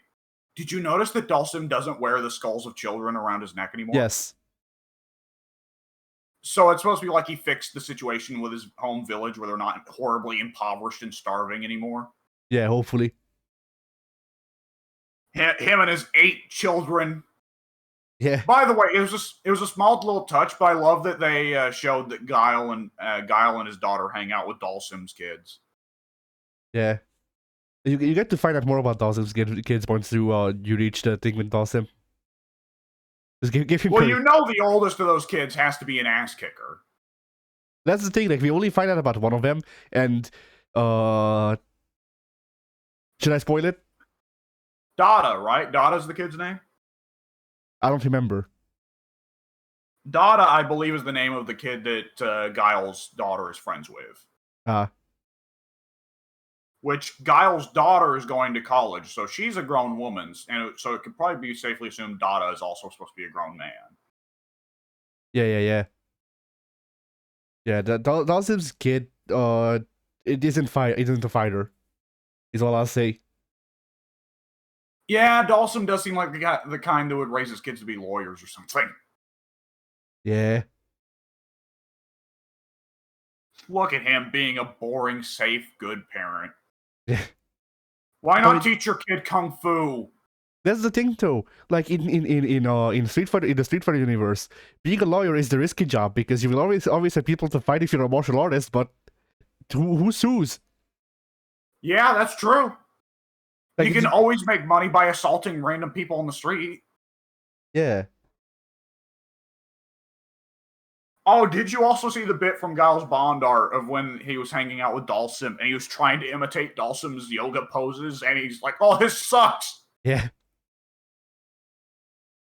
I like the idea that the hero characters that have known each other since like Street Fighter 2 are all hanging out sometimes, you know? Yeah. Although that So I would doesn't. appreciate if Guile said, it does suck that half the year, though, I don't know where Ryu is. I mean, once again, I like the reveal that Ryu, like the way that they do Ryu, his reveal. I like that, but I also like how they're just like, you know, uh, Ken just kind of forced me to have a phone because I didn't want to have one, but he couldn't reach me. Yeah. Well, now Ken's the more likely of the two to go missing. I mean, Ken's gonna murder a fucker. Oh, yeah, Ken, Like, it is no longer in question. If Ken gets to JP, Ken does not do a super move. Ken simply breaks his neck. funny you say that. Forget Hadoken. Ken just pulls a gun out of his pocket and shoots him. Yeah. I mean, I played through Ken's arcade mode, and his ending is literally just if I he says thinking to himself, if I find him, am I gonna kill him with my own two hands? And that's how it ends. That's his story for this game.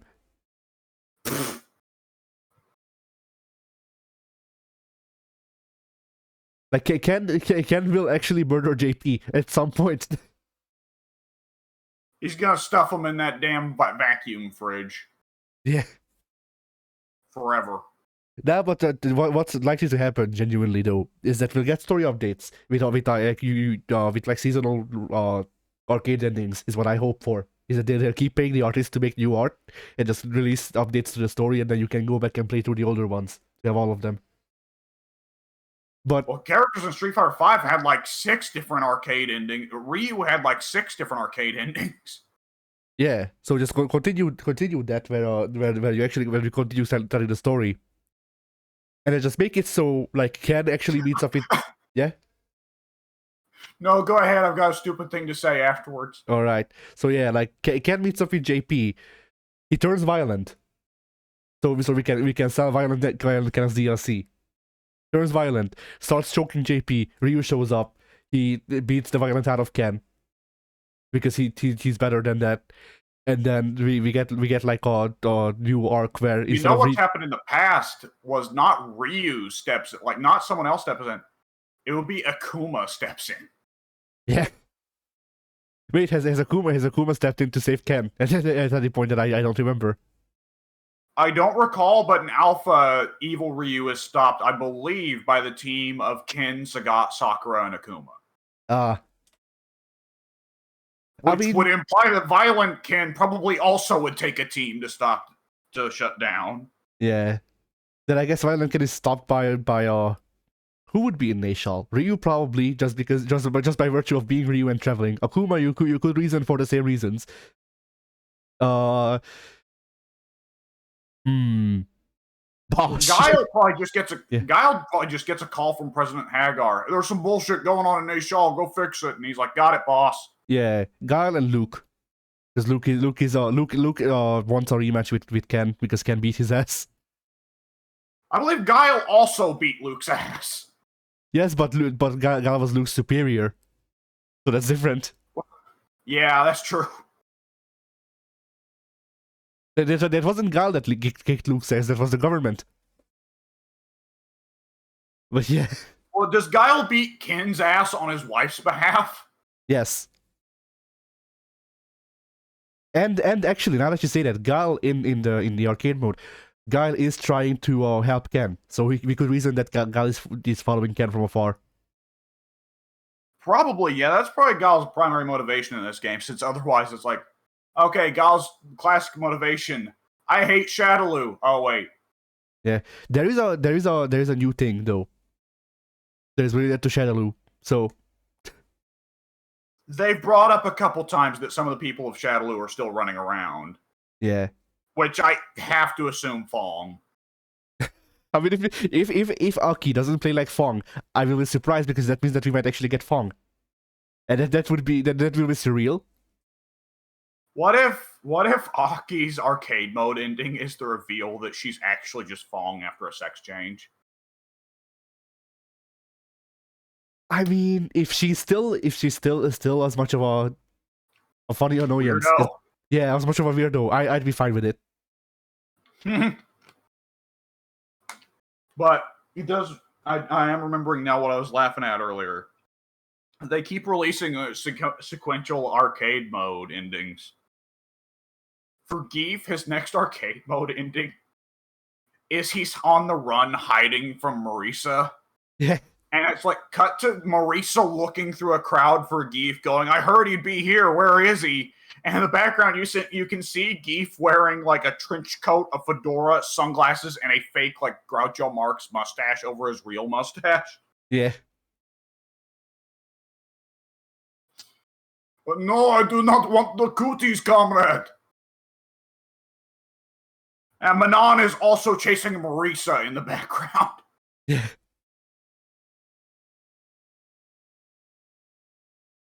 Where is the big woman? Is the big woman still here?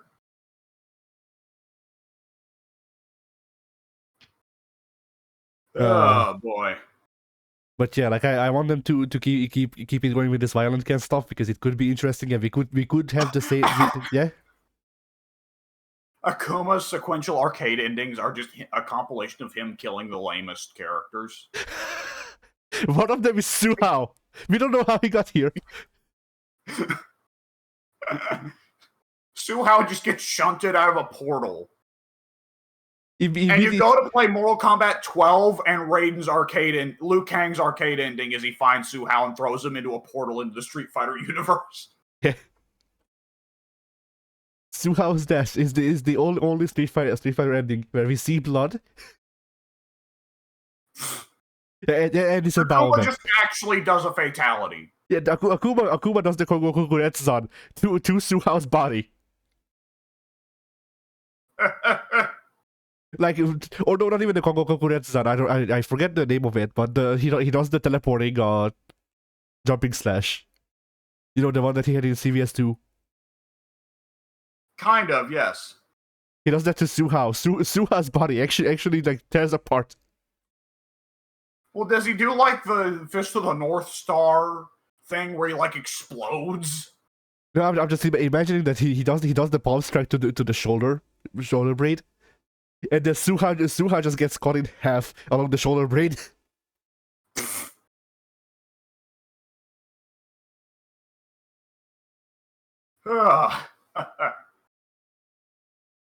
So yeah.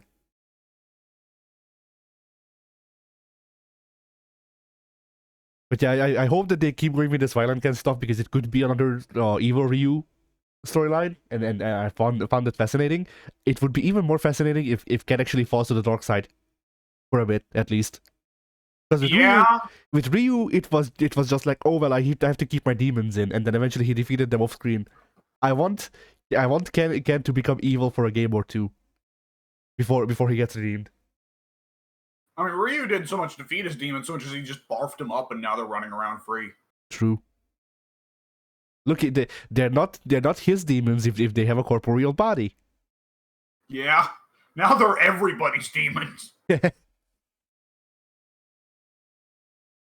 mean, with Ken, like, I'm trying to think. Like, there's two instances I can think of fighting game characters legit giving into the dark side for a long time, which was in Fexel, I believe Hayate does canonically give into her dark side. And, of course, Soul Calibur, Siegfried gives into Nightmare. Yeah. Though that one didn't stick. Yeah, and I just like Siegfried. I think it would be a very, very interesting character progression, and to show how Ken and Ryu are the same but different. Because, like, you know, they were the same character in Street Fighter 2. They were Echo fighters, but Ryu is now more focused on Hadouken. Ken is more focused on Shoryuken and kicks. But still, like, at the same time, Ken is natural talent. Ryu is practice and hard work. Yes. And also, I think another way to showcase this same but different deal that they have going on is to show how they deal with their inner demons, where Ryu is able to cast off his demons and you know, defeat them technically, so that they don't bother him anymore. Ken gives in for a bit. I want him to get redeemed by Ryu eventually. I don't want him to stay evil, but At the same time, I think it would be an interesting twist to have Ken actually kill JP or someone, and Yeah. then have him have to live with having done that once he turns back to being good. He kills JP, hard cut to Bison and JP's psycho ghosts both choking each other out. Okay, what if Ken canonically kills JP? JP had a hold over Bison being in the staff. Bison is now free. He gets a new body. What if he snaps JP's neck, and for a second it stays dead, but then the eyes light back up and the neck twists back in order, and he starts talking with Bison's voice? Yes. And then one of the the DLC costumes is Bison's old outfit. Cut to then Guile slapping Ken on the back of the head. Cut to Gal doing his level 3 super on Ken. Yeah.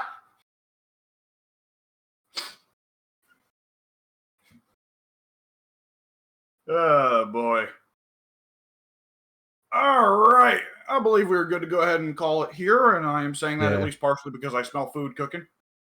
Yeah, I mean we spent 3 hours talking about Street Fighter 6 mostly, so Yeah. all right. I guess fighting it. Yeah, go ahead. I want to get this in just because it's funny. It has nothing to do with fighting games, but I saw it in passing in the wrestling thread. Tommy Dreamer has skin cancer. He blames it on vaccines. Ah. He just can't fucking win, can he? Nope. Ever since he took the Ravens gimmick. Every year he barfs up something new, stupid to say. Yeah. The most recent one that I saw wasn't even actually recent. It was just recent news to me about how in like 2005 he wanted to go out to the Raw arena and then kill both himself and Paul Heyman live on air. Yes, he did say that as revenge for the money that Paul stole from him and Sonny and Candido and a few others. Which my parents did not see young Paul Heyman, Paulie Dangerously Paul Heyman, until just yesterday, and they shit themselves. Why? Because they realized that Paulie has looked this way for the past like 20 years. Kind of, yeah. Well, and he was slightly skinnier and had long hair, right? I mean, I don't know if I'd say that he had long hair, because the hat was the perfect disguise for his bald spot. Which I don't mean to say that he had the bald spot. I'm saying he was ready for it. Oh, I'm not talking ECW Paulie. I'm talking WCW Paulie. Oh, I haven't seen WCW Paulie. Well, he was starting to bald a little bit, but back then it could still pass for a crow's peak. Yeah. And he was much skinnier back then. But you could see the course go from WCW to ECW to WWE of him cultivating mass. Yeah, every single dollar stolen from the workers was straight attached to his body. Yeah, that's actually not fat under there. He's actually in remarkable shape, but he doesn't believe in banks, so he's hiding it all underneath his shirt. Yeah, he's hiding it all under his little neck cosplay. Yeah. The fucking Little Mac Paulie is one of the greatest backstage photos of a wrestling individual ever. Yeah, because it's so out of character. I'm also a big fan of Macho Man hanging out with Grimace. Yeah. Hang on, let me see. I've got like a small collection of doofy pro wrestling backstage pictures. Give me a second. I can find some. All right, but yeah, like you know, like Paulie in the Little Mac cosplay, this kind of feels like it feels like like I don't know, seeing Undertaker in the Walmart in an underpants and a wife beater. Yeah, it really does, because you're imagining Paul has an actual sense of style beyond just I'm gonna wear a suit today. Yeah. Oh, there is this. Have you seen this?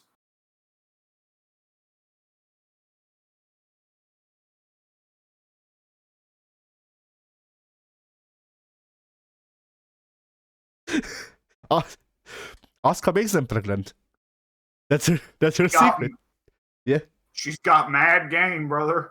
Yeah.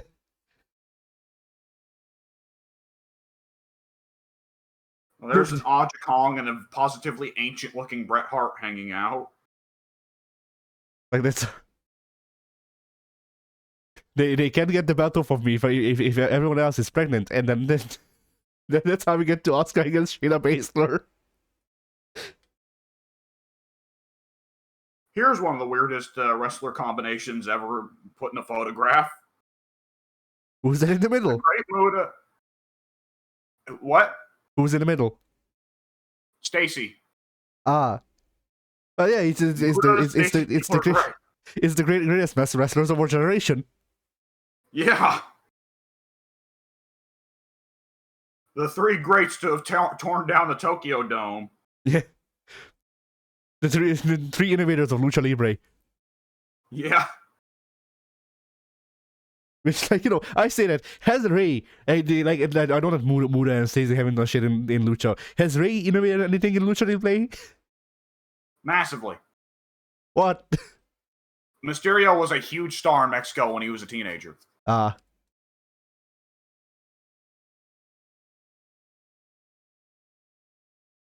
Oh man, seeing pictures of Hayabusa in a wheelchair always makes me sad. Yeah.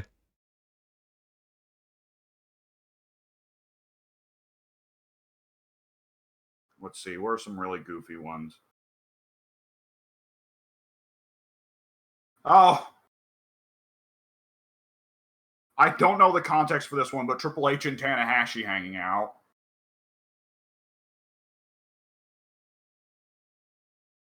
I mean, this would have been like 2007. You can see Probably. you can see Albert in the background, so we know how this happened. Yeah, you're right. You're probably right. Hunter was probably in Japan visiting Albert, wasn't he? Something like that. Look at these two men. Yeah. Rick Rude looks like a character from Sopranos. I thought Rick was Magnum PA. Yeah. Like he just really has that like Tom Selleck look in this picture. You are definitely not wrong. And then Vader just looks like he had a bad week. Vader looks like he's having a hard year. Yeah. Let's see. We got Sting and Sting Connection. Ah, yes, Duke Nukem. Yeah, and Duke Nukem.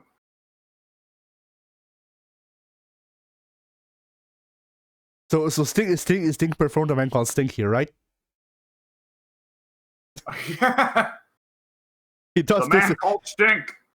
He does this and he does that. Don't you forget it. Which, like, isn't that the actual lyrics that he does this and he does that?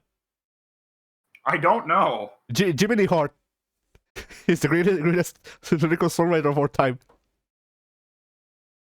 He does it again. He's magic.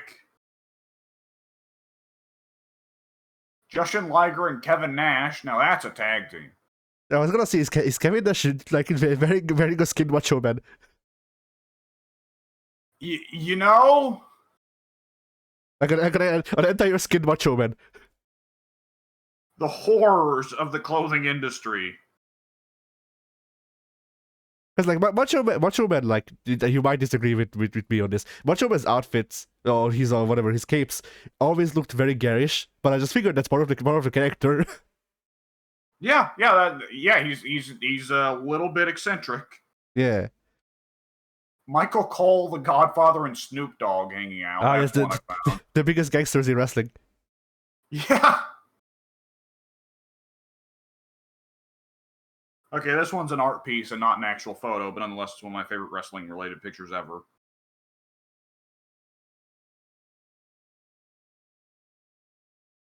It's that Charlie just looks so mildly displeased by this. Yeah.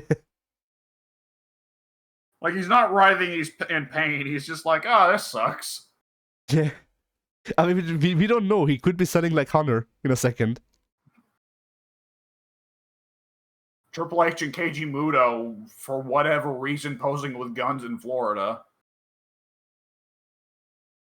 This one, I think the context was I had heard that Keiji Muto, for whatever reason, Hogan invited him out to hang out with him on the set of Suburban Commando. I was about to say, like, Triple H looks weird in this picture. Yeah.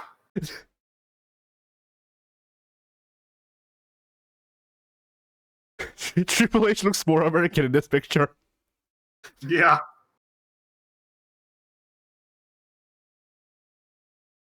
Ah, shit. How did we get here? There was some video in specific that I was looking for.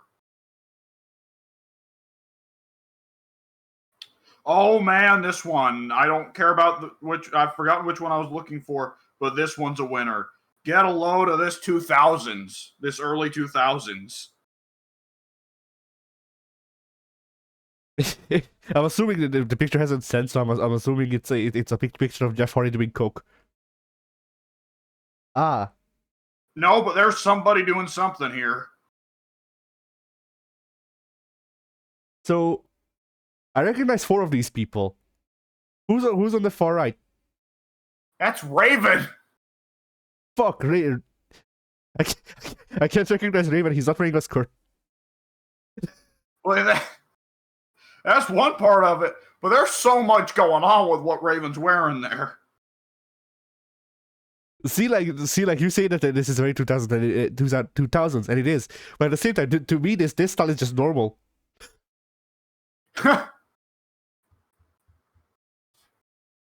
Like I could see someone wearing any of these outfits today, just walking on the street. I wouldn't pay attention.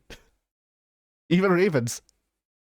I think with Trish is the one that sticks out to me as like dyed blonde and spray tanned to all shit.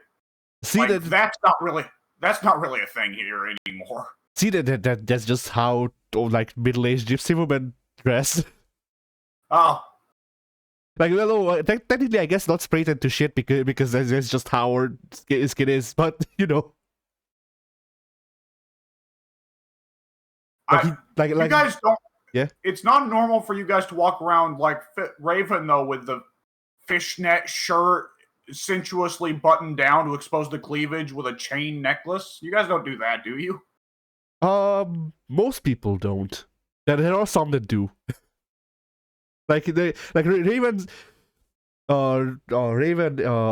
is wearing an outfit that the gypsies would describe as a gigolo outfit. Gigolo is a good word for that, yes. And the gigolo is a very desired look by some people.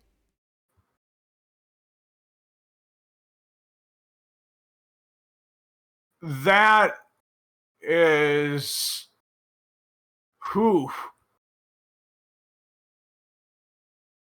The thing too with the hair is like the gypsy women tend to go for one of 2 hairstyles: painted blonde, painted red. So, like I don't know if Lita's hair is naturally red. Either which way she fits, you know. Yeah. I don't know if Lita's hair is naturally red. I don't think I've ever noticed her having roots. Her having different roots. Yeah. But we know that Raven is that naturally just has that blonde spot on his hair. Yeah.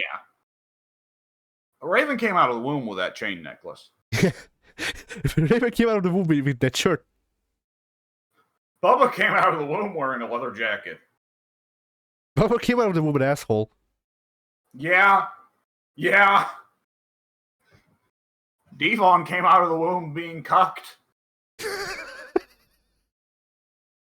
Poor guy. Testify. For decades, Bubba was the one to make fun of out of the Dudleys. Devon was always the cool Dudley. Bubba was the one to make fun of. Now Devon has given everyone the perfect ammunition. You could say that the D in Devon stands for devalued. Yeah. Devalued one Dudley. You could argue that the D in Devon stands for Dick in My Wife's Pussy.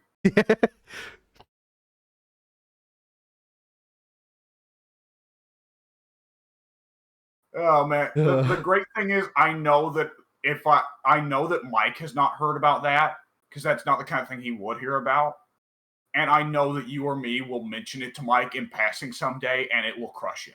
Yeah, because that is the exact kind of fetish that crushes Mike to hear. That there is a fetish of I want you to fuck my wife. yeah.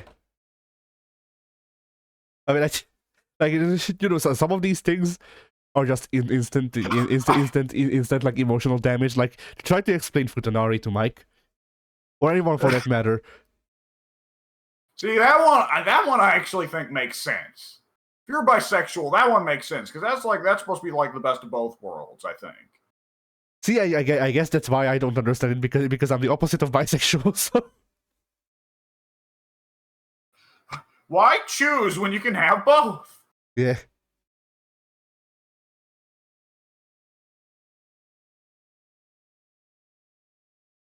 Oh boy. But yeah. I can hear in my head though already making some kind of Vince voice though, just to fuck with Mike of like, I want you to fuck my wife. Yeah. I want you to get in there. Look at I want to see your dick in the ring. I mean, I want to see his bulge. I mean, I could think of worse things that for D1 to be into though. Like fucking imagine if he was into diaper stuff. Yeah, that.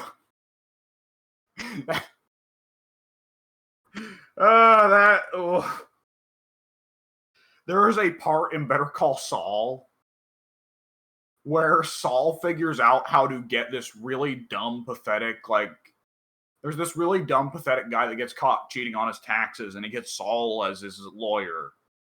And so Saul figures out there is a way we can get the cops to not find out about the documents that you have kept around of you blatantly cheating on taxes, which is to leave something weird and disgusting in the vicinity that will make the cops decide they don't want to go through your things because it'll just be disgusting. So Saul comes up with a new fetish for the guy to lie and say he's into, which is that he specifically has a fetish for jerking off to pictures of himself crying while in a diaper and sitting in pies. I've heard people say very eerily similar things. And the great thing is it works. The cops come to the guy's place to go through his things, and they're about to come up on like the bunch of files and paperwork that proved the guy was cooking the books. But on top of it, there's a file with loads of pictures inside of the dude doing that. And they go, what is this? And Saul shoves the poor guy forward and tells him, you tell him. And the guy goes, I have a fetish that's called, and I forget what fetish, like what the name even was that Saul had made up for the fetish. It explains the whole thing. And the cops just disgustedly put the files back down, including the ones of him cheating on his taxes, and go, you know what, we've seen enough. What was it? It was called, I'm going to have to, hang on, I'm going to have to pull up the, I can think of one place where I could probably find it. Hang on. Gonna be a little bit though for me to find it. It's like almost called like something like some piping or something. Give me a second.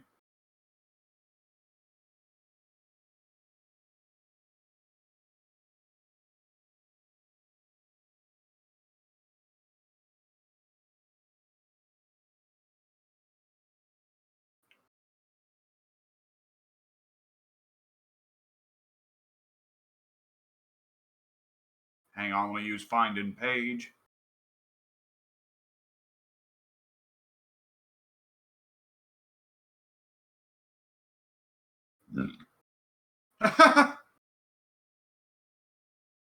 What?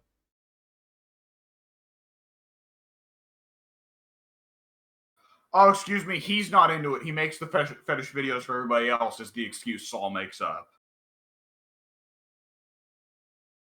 And Saul has to make up the fetish in the moment. He does not make it up ahead of time. He makes it up like in the spur of the moment to get the detectives to go away.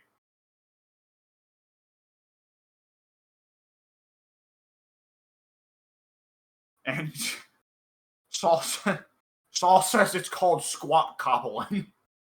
Ah. My client is a squat cobbler. He's a what? You mean to tell me you're cops and you've never heard of squat cobbling? It's called Hoboken squat cobbling, full moon pieing, Boston cream splat, simple Simon the Ass Man, Dutch apple ass. Am I not speaking English here?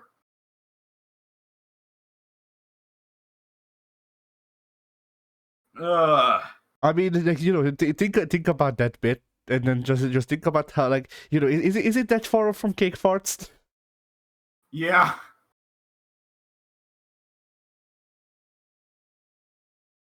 Which, like, oh, that's what it is. Yeah, that's the excuse Jimmy makes up. Saul makes up to turn them away at the door from going in to check the guy's place. And then Saul goes back in, and the client is like, "All right, sweet, you got me off, right?" And Saul's like, "Yeah, but there's one problem." And the guy goes, "What?" Saul says, "You're gonna have to make some videos."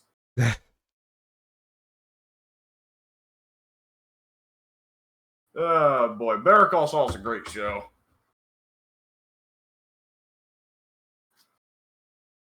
All right, I'm heading off. I smell all right. dinner. Friday Games Over, I guess. Oh shit, we were still recording? Yeah, you never did the sign out. Oh no! you got there's a solid that much of recording where we're talking about squat cobbling. Yeah, you cut me off when I tried to do the sign out. So Friday Games Over, I guess. I want to see this man's bulge in the pie. How do we tie this back to fighting games? Quick. Bison's new gimmick once he comes back from the dead after violent cat stabs JP's neck. You see that he's a squat cobbler. Ken is glad that he was finally able to get into doing construction work, because initially when he was put into poverty, he had to do work as a squat cobbling actor. Yes. There you go. That's how you found him. No. I know what you're trying to say. No. Save me. Save me from the fresh hell.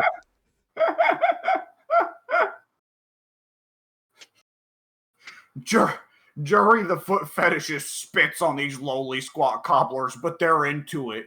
Yeah.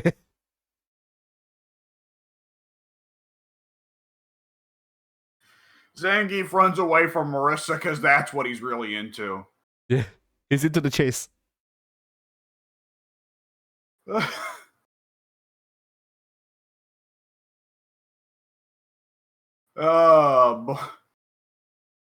So anyway, fighting against Word, I guess. We were wondering what was up when the Mad Gear gang and the Canary Crate gang dropped the cardboard boxes, and instead we're running around wearing pie pans over their heads. Yeah.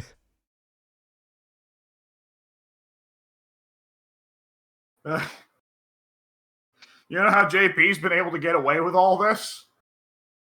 Money laundering. Yes. Also, Saul told the cops. Saul told Guile JP's a squat cobbler, and Guile was like, "Okay, I'm out of here." Yeah. Guile away. He does a sonic boom, but he doesn't detach from his arms, and he just starts spinning off screen. He hops a ride on his sonic boom. Yeah, he spins like Kirby. It's got cup holders. I imagine he hops on the top of it. His legs are, like, you know, being held up by the sonic booms.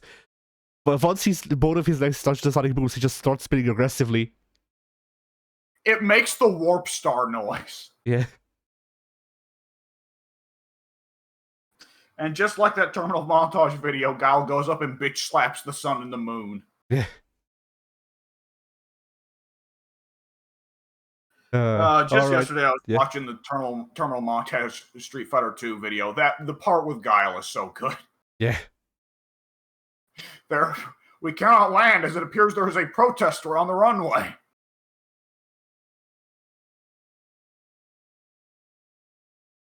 Oh, blimey. Okay, I think now Yeah. we can wrap it. Yeah, fighting games As were. long as I don't get any more ideas about squat cobbling. Yeah, fighting games were. Ugh.